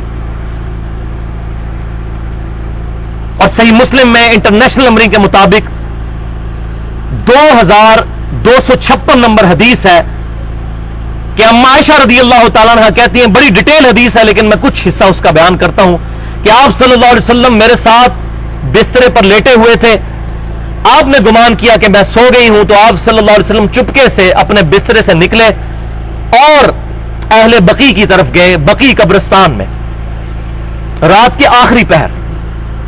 اور اما عائشہ کہتی ہیں آپ اکثر چلے جایا کرتے تھے رات میں قبرستان. وہاں پر گئے آپ صلی اللہ علیہ وسلم، اور آپ صلی اللہ علیہ وسلم نے 3 دفعہ ہاتھ اٹھا کر قبرستان میں دعا کی. یہ مردہ دفناتے وقت نہیں، یہ اکثر لوگوں کے پیٹ میں درد ہوتی ہے کہ قبر پہ جا کے ہاتھ نہیں اٹھا سکتے، قبر پہ جا کے قبلہ رخ ہو کر ہاتھ اٹھا کے دعا کرنی چاہیے. مسند المستدرک للحاکم میں صحیح سند کے ساتھ حدیث ہے، ابو داؤد ترمذی میں بھی ہے لیکن وہ روایت ضعیف ہے. صحیح سند ہے المستدرک للحاکم میں کہ آپ صلی اللہ علیہ وسلم نے فرمایا تمہارا رب حیا فرماتا ہے اس شخص سے جو ہاتھ اٹھا کر اللہ کے حضور دعا کرتا ہے کہ اس کو واپس محروم لوٹائے. جیسے فقیر ہاتھ اٹھاتا ہے، آپ صلی اللہ علیہ وسلم فرمایا اللہ تعالیٰ حیا کرتا ہے کہ اس کے ہاتھوں کو واپس، لہذا ہاتھ اٹھا کے دعا کرنا یہ زیادہ افضل ہے. اور الادب المفرد میں امام بخاری رحمۃ اللہ علیہ صحیح سند کے ساتھ لے کر آئے ہیں کہ عبداللہ ابن زبیر اور عبداللہ بن عمر رضی اللہ تعالی عنہما جب دعا مانگا کرتے تھے تو اپنے دونوں ہاتھ چہرے پر بھی پھیرا کرتے تھے. یہ امام بخاری لے کر آئے الادب المفرد میں، پوری کتاب لکھی ہے انہوں نے آداب پر. لہذا یہ جو علماء عرب کہتے ہیں کہ یہ چہرے پر ہاتھ پھیرنا بدعت ہے، تو یہ بات کرنا بدعت ہے کہ چہرے پر ہاتھ پھیرنا بدعت ہے. چہرے پہ ہاتھ پھیرنا سنت ہے دعا کے بعد، اور امت کا اجماع ہے. یہ چند آٹے میں نمک لوگ، ان لوگوں نے امت کے اندر غلط چیزیں پروپیگیٹ کی. الحمدللہ پاکستان میں جو کتاب و سنت کے منہج کے لوگ ہیں ان کی اکثریت خصوصاً اہل حدیث مکتبہ فکر کے وہ اسی کے قائل ہیں کہ چہرے پہ ہاتھ پھیرنا چاہیے، ان کی کتابیں بھی اسی کی قائل ہیں. تو یہ چند علماء عرب نے یہ اگر فتویٰ دیا تو ان کا ذاتی عمل ہے. تو الادب المفرد میں صحیح سند کے ساتھ یہ روایت موجود ہے. تو آپ صلی اللہ علیہ وسلم کے صحیح مسلم میں الفاظ ہیں انٹرنیشنل نمبرنگ کے مطابق 2256، وہی حدیث اما عائشہ کہتی ہیں 3 دفعہ ہاتھ اٹھا کر دعا کی آپ صلی اللہ علیہ وسلم نے. پھر آپ صلی اللہ علیہ وسلم واپس آئے تو میں آپ صلی اللہ علیہ وسلم کے آگے بھاگتی ہوئی آئی اور لیٹ گئی آ کر، سانس میرا بھولا ہوا تھا. تو آپ صلی اللہ علیہ وسلم نے مجھ سے فرمایا کہ عائشہ کیا تو نے گمان کیا کہ اللہ اور اس کا رسول تجھ سے خیانت کریں گے؟ یعنی تو نے یہ گمان کیا کہ میں کسی اور بیوی کے پاس چلا گیا تھا؟ تو مجھے بتاؤ تم میرے پیچھے آئی تھی، اور اگر تم نے مجھے نہ بتایا تو غیب کا جاننے والا تو مجھے بتا ہی دے گا. یہاں پہ بھی علم غیب کا عقیدہ آپ صلی اللہ علیہ وسلم نے کلیئر کیا، غیب کا جاننے والا مجھے اطلاع کر دے گا. تو ام عائشہ نے کہا یا رسول اللہ میں آپ کے پیچھے آئی تھی یہ دیکھنے کے لیے. تو آپ صلی اللہ علیہ وسلم نے فرمایا کہ جب تم میرے ساتھ لیٹی ہوئی تھی اسی حالت میں میرے پاس جبرائیل علیہ السلام آئے، انہوں نے مجھے چپکے سے کہا کہ اللہ تعالیٰ حکم فرماتا ہے کہ جا کر اہل بقی کے لیے مغفرت کی دعا کریں. قربان جائیں گی اہل بقی کے لیے. صحیح مسلم میں حدیث ہے کہ مدینے میں موت مانگو، جو مدینے میں مرے گا میں اس کی شفاعت کروں گا. اور صحیح بخاری میں ہے کہ سیدنا عمر یہ دعا کیا کرتے تھے اے اللہ مجھے شہادت کی موت مدینہ شریف میں دینا، کیونکہ اہل مدینہ کی سب سے پہلے شفاعت ہونی ہے قیامت والے دن جو بقی میں دفن ہے. تو الحمدللہ مولا عمر رضی اللہ تعالیٰ عنہ ہمارے جگری یار مولا عمر رضی اللہ تعالیٰ عنہ کو اللہ تعالیٰ نے مسجد نبوی میں شہادت کی موت دی، اور روضہ رسول کے ساتھ آپ صلی اللہ علیہ وسلم آپ رضی اللہ تعالیٰ عنہ کو جگہ بھی ملی، دونوں دعائیں ان کی قبول ہوئیں، مدینہ شریف میں وہ دفن ہوئے الحمدللہ. تو آپ صلی اللہ علیہ وسلم سے یہ دعا ثابت. پھر آپ صلی اللہ علیہ وسلم سے اما عائشہ نے پوچھا یا رسول اللہ آپ نے تو جا کے دعا کی، میں قبرستان جاؤں تو کیا دعا کروں؟ تو پھر آپ نے دعا تعلیم فرمائی جو آپ کے پیپر پر ریفرنس نمبر 8 ہے، صحیح مسلم کتاب الجنائز حدیث نمبر 2257. یہ 4-5 حدیثیں کٹھی ہیں. یہ دعا آپ صلی اللہ علیہ وسلم نے تعلیم فرمائی کہ مردوں کے لیے جا کر قبرستان میں یہ دعا کرنی ہے. بس یہ دعا کرنا جو ہے وہ ثابت ہے. اور ظاہر ہے ذکر اور درود ساتھ پڑھنا وہ تو ہے ہی ہے دعا کی قبولیت کے لیے. جو جامعہ ترمذی میں حدیث ہے جو ذکر اور درود پڑھ کر دعا کرتا ہے اللہ تعالیٰ اس کی دعا کو قبول کرتا ہے. 593 نمبر حدیث ہے انٹرنیشنل نمبرنگ کے مطابق. تو یہ دعا آپ صلی اللہ علیہ وسلم نے تعلیم فرمائی. اس سے یہ بات پتہ چلی کہ عورتیں بھی شرعی پردے کا خیال رکھتے ہوئے قبرستان جا سکتی ہیں، بلکہ ان کو جانا چاہیے، مزاروں پر نہیں، قبرستان. کیونکہ اما عائشہ کو یہ تعلیم فرمائی. وہ جو حدیث ہے وہ زوار القبور کے لیے ہے جامعہ ترمذی میں کہ آپ صلی اللہ علیہ وسلم نے لعنت فرمائی ہے ان عورتوں پر جو کثرت کے ساتھ قبروں پر جاتی ہیں. زوار القبور، جو کبھی کبھار جاتی ہیں ان کے لیے نہیں ہے. اور وہاں پر امام ترمذی نے پھر لکھا ہے کہ یہ حدیث محدثین کے نزدیک منسوخ ہے، یا اس کا مطلب یہ ہے کیونکہ اما عائشہ قبرستان جایا کرتی تھی. جامعہ ترمذی میں ہے کہ اما عائشہ کے جب بھائی فوت ہوئے عبد الرحمن بن ابی بکر رضی اللہ تعالیٰ عنہ، تو وہ ان کی قبر پر گئیں اور جا کے ان کے لیے دعا بھی کی. صحیح سند کے ساتھ ہے. تو یہ دعا یاد کر لیں صحیح مسلم کی. اس پہ میں نے پورا لیکچر دیا ہے ربیع الاول پر، مسئلہ نمبر 63 کے نام سے، 2.25 گھنٹے کا، ولادت مصطفیٰ صلی اللہ علیہ وسلم اور رسول اللہ کی آخری وصیتیں. اس میں قبروں سے ریلیٹڈ سارے احکامات اور قبروں پر یہ جو غیر اسلامی نظریات چل رہے ہیں ان کو میں نے ایڈریس کیا ہے. یہاں آج محل نہیں. السلام علیکم اہل الدیار من المؤمنین والمسلمین وَإِنَّا إِن شَاءَ اللَّهُ بِكُمْ لَلَاحِقُونَ نَسْأَلُ اللَّهَ لَنَا وَلَكُمُ الْعَافِيَةَ. سلامتی ہو تم پر اے مومنین اور مسلمین اس گھر کے رہنے والوں، اور بے شک ہم بھی مرنے کے بعد تمہارے ساتھ ملنے والے ہیں، ہم نے بھی یہاں پر آنا ہے. ہم اللہ تعالیٰ سے تمہارے لیے بھی اور اپنے لیے بھی عافیت کا سوال کرتے ہیں. اور سب سے بڑی دعا اگر کوئی کی جا سکتی وہ عافیت کی ہے، دنیا اور آخرت میں عافیت. الحمدللہ. تو یہ دعا بھی یاد کر لیں. میں نے بھی الحمدللہ کافی عرصہ پہلے یہ دعا یاد کی تھی. السلام علیکم یا اہل القبور والی جو دعا ہے جامعہ ترمذی میں وہ ضعیف روایت ہے. صحیح سند یہی ہے جو صحیح مسلم کے اندر موجود ہے. السلام علیکم اہل الدیار من المؤمنین والمسلمین وَإِنَّا إِن شَاءَ اللَّهُ بِكُمْ لَلَاحِقُونَ نَسْأَلُ اللَّهَ لَنَا وَلَكُمُ الْعَافِيَةَ. علمی point number 2، second last point ہے، زندوں کی طرف سے فوت شدگان کو دعا کے علاوہ کن کن چیزوں سے نفع پہنچایا جا سکتا ہے. اب آ رہی ہیں جناب کچھ کڑوی باتیں بھی. تو جنت کے 8 دروازوں کی نسبت سے 8 صحیح الاسناد احادیث، ویسے احادیث تو بہت ہیں لیکن اکثر ضعیف ہیں، جو بالکل ایگریڈ اپان 8 احادیث تھی وہ یہاں پر میں انشاءاللہ بیان کروں گا تاکہ ہمیں یہ سارا ایشو کلیئر ہو جائے. اس میں جو چابی ہے اصالہ ثواب کے لیے وہ حدیث ہے صحیح مسلم کی انٹرنیشنل نمبرنگ کے مطابق 4223 نمبر. امام کائنات سید الاولین والآخرین شفیع المذنبین رحمت للعالمین سیدنا و مولانا امام اعظم محمد رسول اللہ صلی اللہ علیہ وسلم نے ارشاد فرمایا کہ مردے کو سوائے 3 چیزوں کے کسی اور شے کا ثواب نہیں پہنچتا. مردے کے تمام اعمال منقطع ہو جاتے ہیں سوائے 3 اعمال کے، وہ مرنے کے بعد بھی جاری رہتے ہیں. نمبر 1 صدقہ جاریہ. دنیا میں اس نے کوئی کام کیا تھا اور وہ صدقہ جاریہ بن گیا. مثلا اس نے پبلک پلیس کے اوپر کوئی پانی کا کولر لگوا دیا. میں نے پبلک پلیس لکھا، لوگ سمجھتے ہیں مسجد میں کولر لگانا ثواب ہے. پبلک پلیس کے اوپر لگوا دیا، یا مسجد میں کوئی صف بچھا دی، کوئی پنکھا لگوا دیا، کوئی بھی نیکی کا کام کیا جو صدقہ جاریہ بن گیا تو اس کا ثواب اس کو مرنے کے بعد بھی ملے گا. نمبر 2 ایسا علم جس سے لوگ فائدہ اٹھائیں. قربان جاؤں امام بخاری اور امام مسلم کے آج 1200 سال ہو گئے ہیں، آج تک امت ان کی احادیث کی کتابوں سے نفع اٹھا رہی ہے. تو امام بخاری اور امام مسلم کے نامہ اعمال میں لاکھوں کروڑوں پہاڑوں کے برابر اجر پہنچ چکا ہے الحمدللہ، امت نے جو ان کے علم سے نفع اٹھایا الحمدللہ. اور ظاہر ان کو ثواب ملنا چاہیے، انہی کی محنت ہے، کسی اور نے نہیں ان کو بخشا، ان کی اپنی محنت ہے. اور تیسرا فرمایا کہ نیک اولاد جو اپنے ماں باپ کے مرنے کے بعد ان کے لیے دعا کرتی ہے. حالانکہ دعا کا تو نفع ہر بندے کے ہی پہنچتا ہے، اولاد کا ذکر کیوں کیا؟ یہ پرٹیکولر اولاد کا ذکر کیوں کیا؟ اس کی 2 وجوہات ہو سکتی ہیں. ایک تو وجہ یہ کہ جو اولاد کو درد ہے وہ مولوی کو نہیں ہو سکتا. جو آپ نے پیسے دے کے مولوی دعا کے لیے منگوایا ہے وہ تو پیسے لے کے دعا کر رہا ہے، اولاد کو تو درد ہے کہ میرے ماں باپ کا کیا بنے گا مرنے کے بعد. اور دوسرا وہ بھی تشریح صحیح ہے جو اگلی احادیث کر رہی ہیں. حدیث نمبر 2 سنن نبی داؤد میں انٹرنیشنل نمبرنگ کے مطابق 3528 نمبر حدیث ہے. آپ صلی اللہ علیہ وسلم نے فرمایا بے شک سب سے پاکیزہ چیز جو انسان کھاتا ہے وہ اس کے ہاتھوں کی کمائی ہے، اور اس کی اولاد بھی اس کی کمائی ہے. اس کی اولاد اس کی کمائی ہے. یعنی اولاد اب جو بھی نیک امال کرے گی آٹومیٹکلی خود بخود اس کے نیک امال کا ثواب اس کے ماں باپ کو ملے گا، چاہے وہ زندہ ہے مردہ، کیونکہ اس کے ہاتھوں کی کمائی ہے، نیک اولاد کمائی ہے۔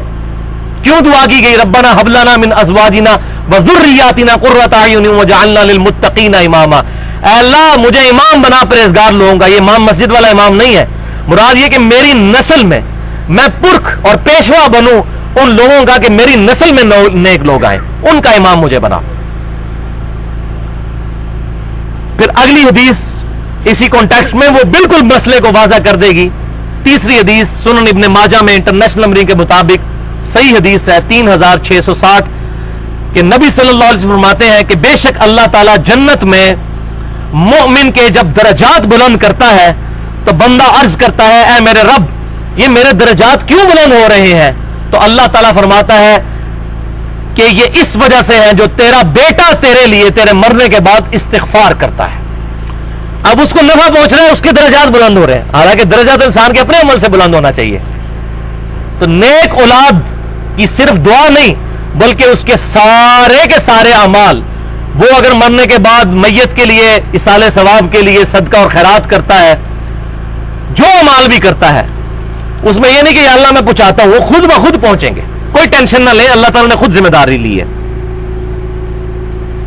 چوتھی حدیث صحیح بخاری اور مسلم کی متفق علیہ حدیث ہے، بخاری میں انٹرنیشنل نمبر کے مطابق 1388، ایک آدمی نے عرض کی یا رسول اللہ صلی اللہ علیہ وسلم میری والدہ اچانک فوت ہو گئی اور مجھے یہ یقین ہے کہ اگر میری والدہ کو تھوڑا سا ٹائم مل جاتا تو وہ مجھے صدقہ اور خیرات کرنے کی ضرور وصیت کرتی، لیکن اس نے وصیت کی کوئی نہیں۔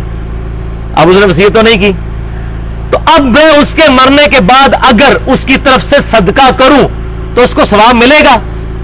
آپ صلی اللہ علیہ وسلم نے بڑا مختصر جواب دیا، ہاں، کوئی پیچیدگی نہیں اس میں، کوئی دوسری بات نہیں کہ آؤٹ آف کوسچن ہے، ہاں بھائی یہ آپ کا مسئلہ حل ہو گیا۔ اگلی حدیث جس کو لوگ ان حدیث کے ساتھ کنفیوز کرتے تھے کہ جو منت کا پہنچتا ہے باقی نہیں، اس لیے میں نے منت کے بغیر والی روایتیں بیان کی ہیں۔ ہاں منت مانی ہو وہ تو بدرجہ اولا پہنچتا ہے، وہ اگلی حدیث ہے۔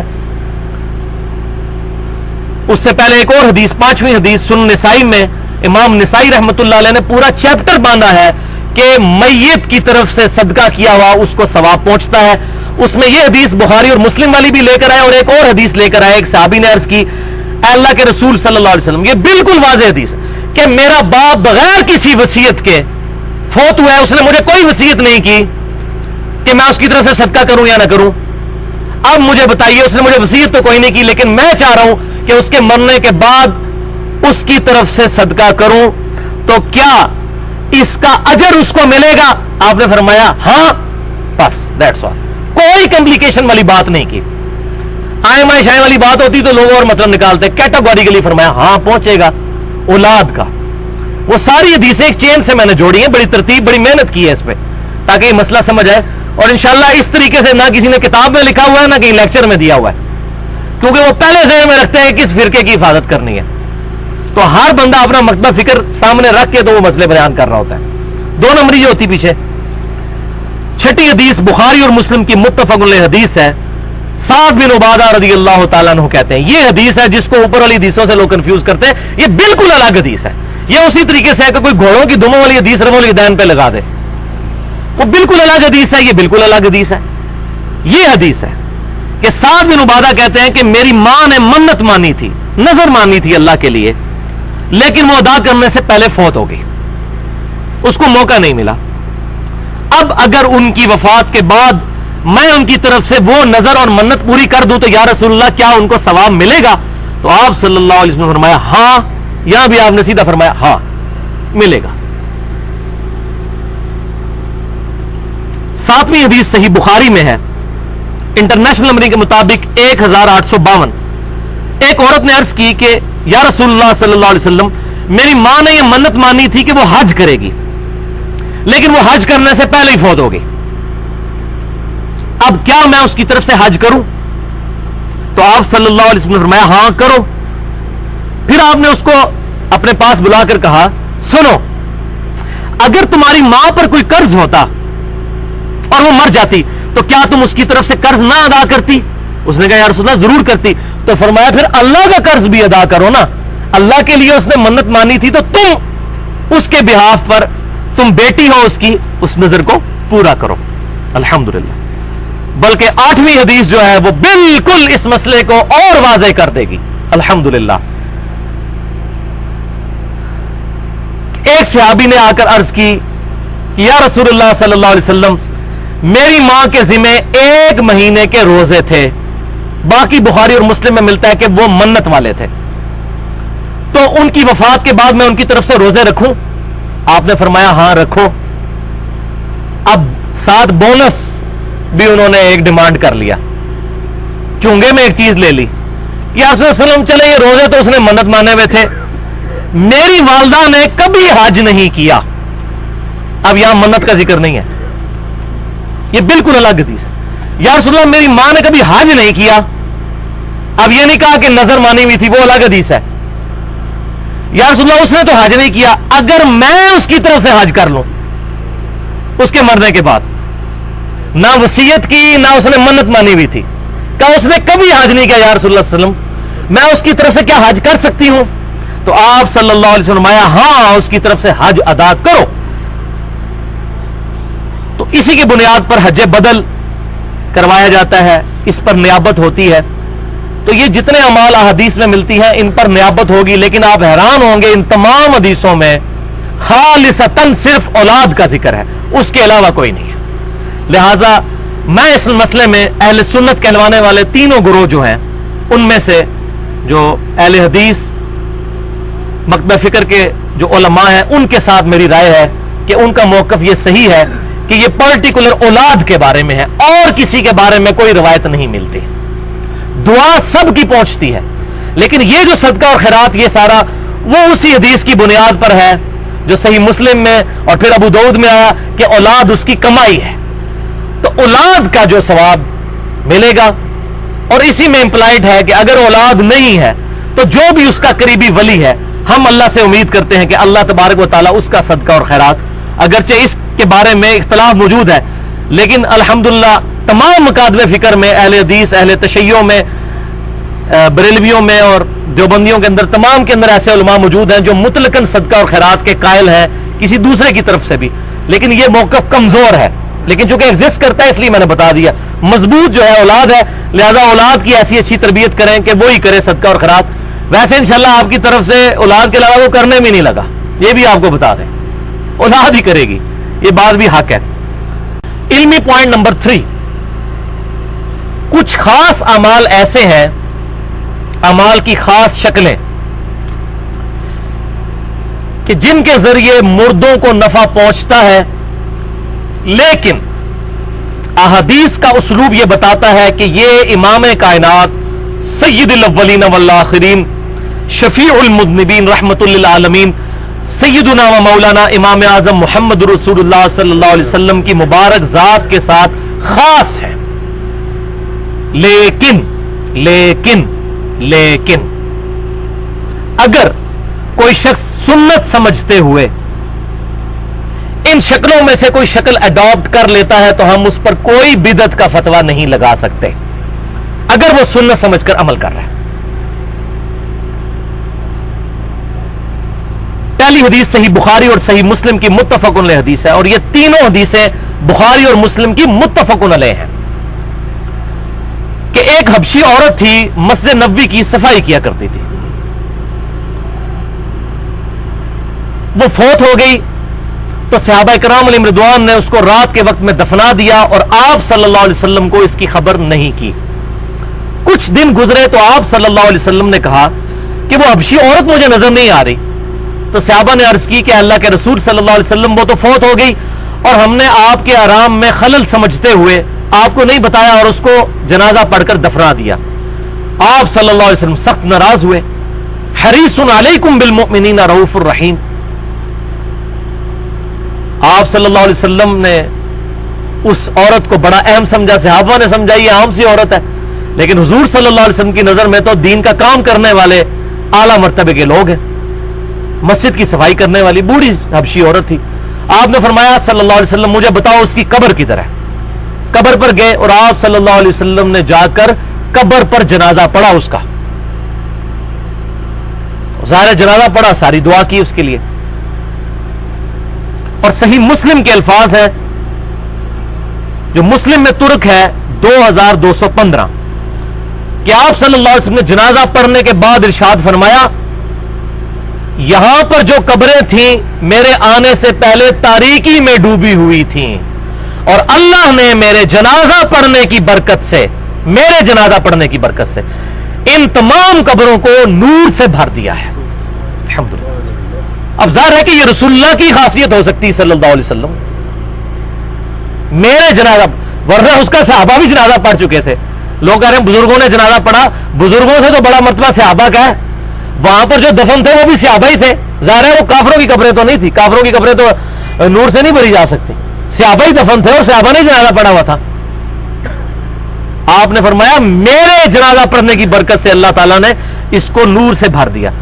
آپ کو کہتا جی اگر میں کسی کا جنازہ نہیں پڑھ سکا اور قبر پہ جا کر پڑھ لوں سنت پر عمل کرتے ہوئے, ہم کوئی فتویٰ نہیں لگا سکتے. ظاہر ہے کہ ہم حدیث کے ماننے والے ہیں, اس پر عمل, ظاہری حدیث پہ عمل ہو سکتا ہے, لیکن اس کا فہم یہ ہے کہ آپ صلی اللہ علیہ وسلم کی خصوصیت ہے.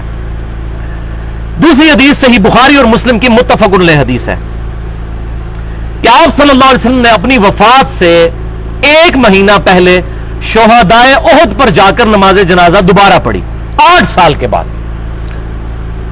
یعنی کہ 3 ہجری میں غزوہ احد ہوا, 11 ہجری میں آپ صلی اللہ علیہ وسلم نے اپنی وفات سے 1 مہینہ پہلے جا کر دوبارہ نماز جنازہ پڑھی شہدائے احد کے اوپر, اور اس میں ظاہر دعا کی آپ نے, اور وہاں پر آپ نے بڑا رکت انگیز خطبہ دیا. اور صحابہ کے الفاظ ہیں بخاری اور مسلم کے, عقبہ ابن عامر رضی اللہ تعالیٰ عنہ کہ آپ صلی اللہ علیہ وسلم اس طرح ہم سے باتیں کر رہے تھے جیسا کہ آپ مردوں سے بھی رخصت ہو رہے ہوں اور زندوں سے بھی رخصت ہو رہے ہوں. اور ظاہر ہے کہ شہدائے احد نے دین کے لیے قربانیاں دی تھیں.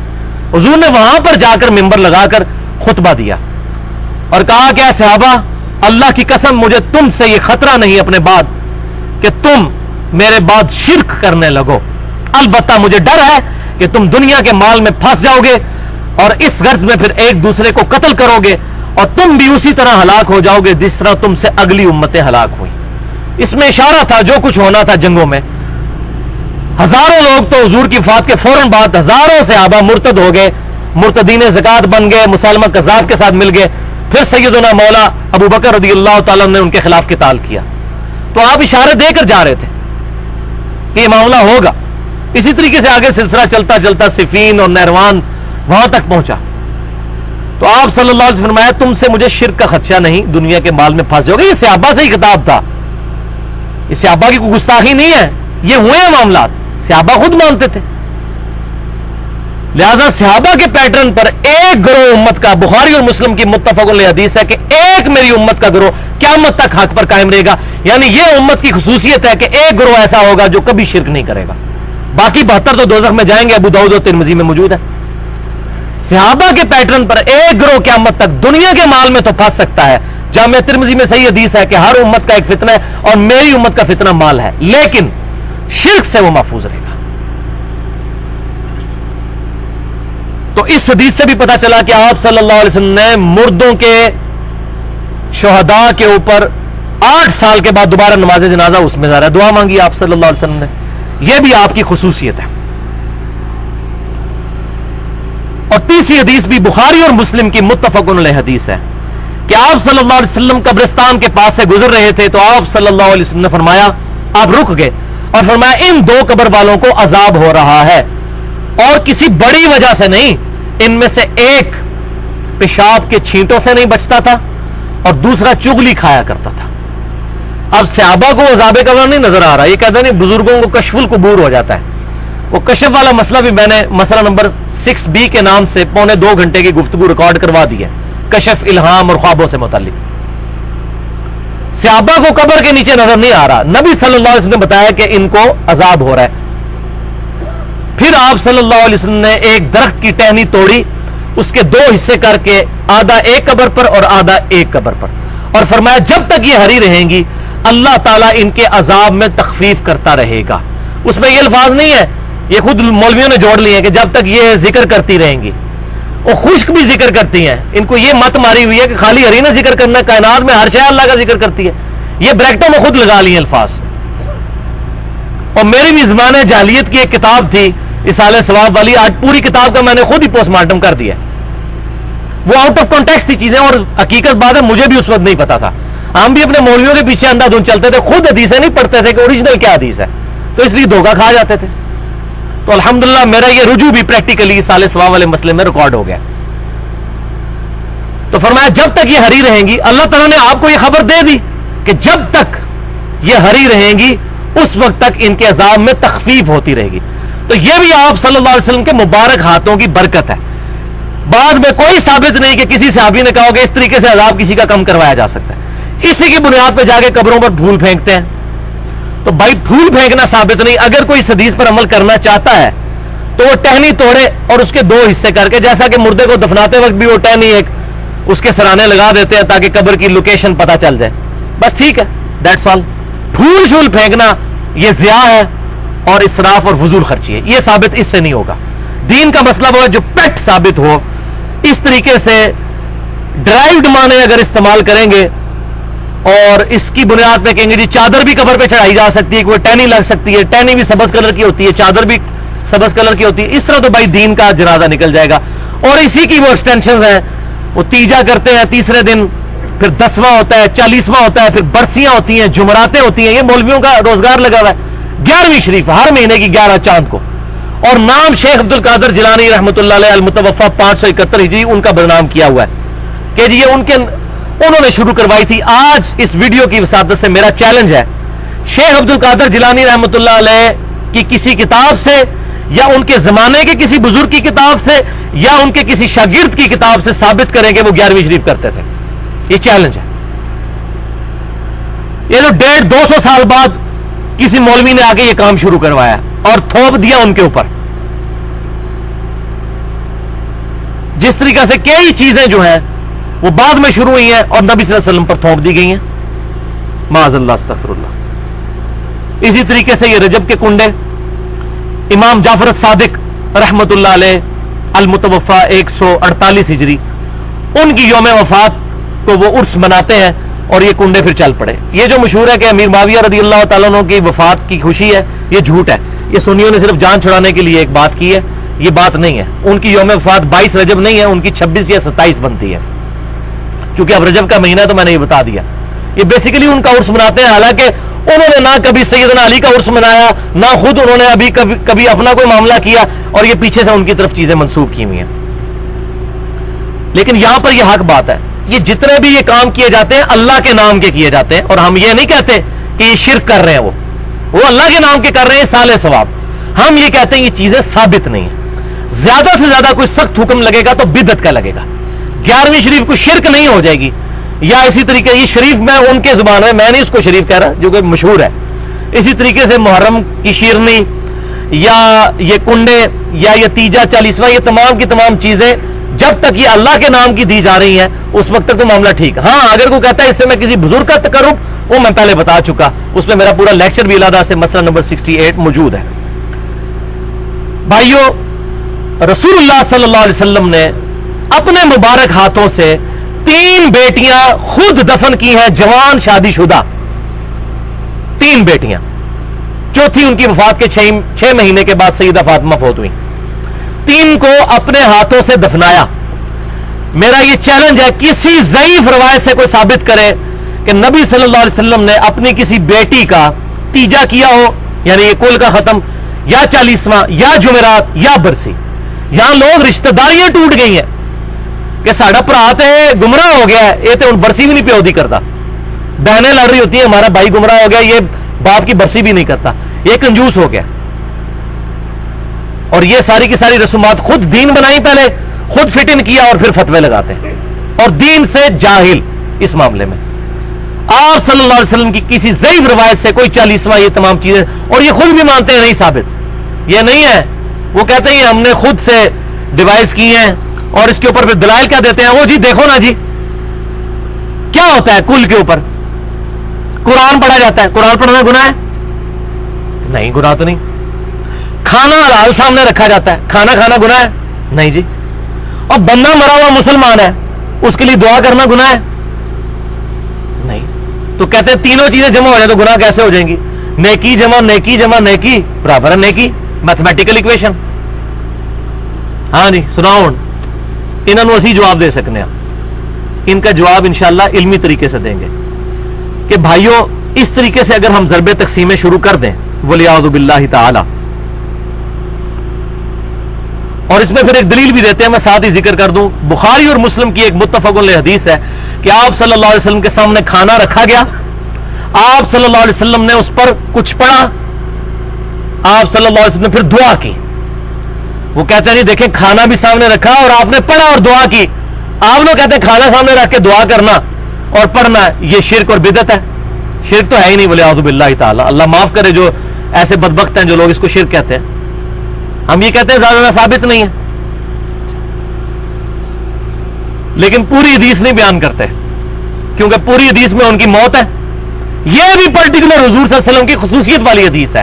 وہ کیسے کہ یہ حدیث حضور کے معجزات کے چیپٹر میں ہے بخاری اور مسلم میں، اور پوری حدیث یہ ہے کہ ابو طلحہ انصاری رضی اللہ تعالیٰ عنہ نے حضور صلی اللہ علیہ وسلم پر جب بھوک کے آثار دیکھے تو چپکے سے حضور کے کان میں کہا کہ یا رسول اللہ صلی اللہ علیہ وسلم آپ 10 بندوں کو لے کر آ جائیں، میں آپ کو کھانا کھلاتا ہوں، میرے پاس چھوٹی سی بکری ہے، بکری کا بچہ ذبح کر کے. تو آپ صلی اللہ علیہ وسلم نے کہا ٹھیک ہے، اور جب وہ چلے گئے تو حضور نے وہاں پر 300-400 صحابہ موجود تھے، سب کو کہا کہ آج ہماری دعوت ہے ابو طلحہ کے گھر. اور حضرت ابو طلحہ رضی اللہ تعالیٰ کو جب پتا چلا وہ ٹینشن میں آ گئے. ان کا میں نے تو حضور کو کان میں کہا تھا، حضور نے میرا راز بھی افشا کر دیا، میرے پاس تو 10 بندوں کا کھانا ہے. تو حضور ان کی بیوی بڑی کامل الایمان مومنہ تھی، انہوں نے کہا اللہ اور اس کا رسول بہتر جانتے ہیں. 10 کو تم نے بلایا، باقیوں کو رسول اللہ نے بلایا، تو اللہ اور اس کا رسول بہتر جانتے ہیں، تم کیوں ٹینشن لے رہے ہو؟ اتنے میں کیا حضور کا قاصد وہاں پہنچ گیا. انہوں نے کہا کہ اللہ کے نبی صلی اللہ علیہ وسلم نے فرمایا کہ جب تک میں نہ ہوں ہنڈیا پکانے کے بعد اس کے اوپر اس کو ڈھانپ کر رکھو، اور جو آٹا گوندا ہوا ہے اس کو بھی ڈھانپ کر رکھو جب تک میں نہ آ جاؤں. پھر آپ صلی اللہ علیہ وسلم تشریف لائے، اور حدیث کے الفاظ ہیں آپ صلی اللہ علیہ وسلم نے کچھ پڑھا. اس میں یہ نہیں موجود کہ کیا پڑھا، اس پر کچھ پڑھا. حدیث کے الفاظ ہیں جو اللہ نے رسول اللہ کو سکھایا، کوئی ایسے کلمات تھے صلی اللہ علیہ وسلم. پھر آپ صلی اللہ علیہ وسلم نے اس پر دعا کی. یہاں تک تو بیان کرتے ہیں، تیسری بات نہیں بتاتے کیونکہ ساری مولویوں کی روٹی بند ہو جائے گی. پھر آپ نے اپنا لعاب دہن اس میں ڈالا. پھر پوری سنت عمل کرو نا، کلام بھی پڑھو، دعا بھی، پھر سب کے سامنے اپنا تھوک بھی ڈالو، پوری سنت پہ عمل کرو. یا پھر ہمارے والا عقیدہ رکھو کہ یہ معجزہ ہے اور حضور کے ساتھ خاص ہے، اس کے بغیر چارہ ہی کوئی نہیں. یہ تھوک والا حصہ چھپا جاتے ہیں. آپ صلی اللہ علیہ وسلم نے اپنی تھوک مبارک یعنی لعاب دہن مبارک اس میں ڈالا. اس کی یہ برکت ظاہر ہوئی کہ آپ صلی اللہ علیہ وسلم نے فرمایا کہ اس کے اوپر سے پردہ نہیں ہٹانا، بس نیچے سے آٹے کے پیڑے لیتے جاؤ اور یوں کھانا ڈالتے جاؤ. 300 سے زیادہ صحابہ کھا کر چلے گئے. پھر ابو طلحہ انصاری رضی اللہ تعالیٰ نے جب وہ دیچکے کے اوپر سے وہ ہٹایا اور آٹے کے اوپر، تو وہ اتنا ہی تھا جتنا کہ وہ پہلے تھا. الحمدللہ یہ رسول اللہ کا معجزہ تھا. الحمدللہ اس کے اوپر سے یہ چیزیں ثابت نہیں ہوتی. یہ تھوک ڈالے نا، میں دیکھتا ہوں کون کھائے گا، حالانکہ تھوک پاک ہے، لیکن یہ آپ صلی اللہ علیہ وسلم کی برکت تھی. تو یہ بھی دیکھا کس کس طریقے سے 2 نمبریاں کرتے ہیں. تو یہاں پر ایک بڑا لیم ایکسکیوز یہ دیتے ہیں، بڑا لنگڑا لولا، اور جی یہ چیزیں ثابت نہیں تو کیا ہوا؟ نبی صلی اللہ علیہ وسلم نے 40واں برسی کرنا منع تو کہیں نہیں کیا. یہ اکثر آپ سنتے ہوں گے، جو آپ بات کریں گے نا، یہ ڈاکٹر تعلق قادری صاحب بھی اپنے معتقدین کو کہہ رہے ہوتے ہیں، ان سے پوچھا کرو منع کدھر ہے، یہ چپ کر جائیں گے. چپ تو کریں گے ناڑی لوگ، کتاب و سنت کے منہج کے لوگ چپ نہیں کریں گے. آگے ہم سے کو پوچھے تو صحیح، انشاءاللہ تعالی ہم جواب دیں گے. ہم رسول اللہ صلی اللہ علیہ وسلم کے دین کے سپاہی ہیں، یہ کیسے ہو سکتا ہے کہ ہم خاموش بیٹھ جائیں؟ انشاءاللہ تعالی ایک ایک بات کا جواب دیں گے اللہ کے فضل و کرم سے. آج اس کا وہ جواب لے جائیں جس کے بعد انشاءاللہ قلم ٹوٹ جائے گی کہ بھائیو اگر یہ اصول خود ساختہ مان لیا جائے تو پورے کے پورے دین کا جنازہ نکل جائے گا. دنیاوی معاملات میں یہ اصول بالکل ٹھیک ہے، اجماع ہے کہ دنیا کے کسی کام سے اگر منع نہیں کیا وہ جائز ہے. لیکن دین کے معاملے میں صرف وہ چیزیں جائز ہیں جن کے لیے تعلیم فرمائی ہے، اور جو نہیں بتائیں وہ جائز کیا، وہ ثابت ہی نہیں، وہ بدعت ہو جائیں گی۔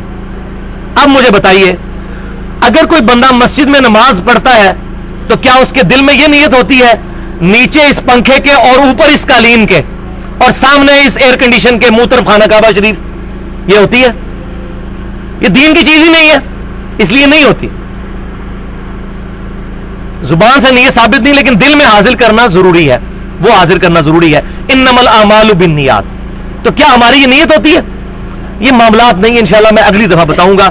اب اس کا وہ جواب لے لیں جو علم الکلام سے جواب ہے، الزامی جواب، جس کو لاجیکل آنسر کہتے ہیں فلسفی میں، اور سائنس کی لینگویج میں اینٹی وینم، جس کو پنجابی میں کہتا ہوں پھکی، ہاضمے کی، کہ بخاری اور مسلم کی متفق علیہ حدیث ہے کہ آپ صلی اللہ علیہ وسلم نے فرمایا،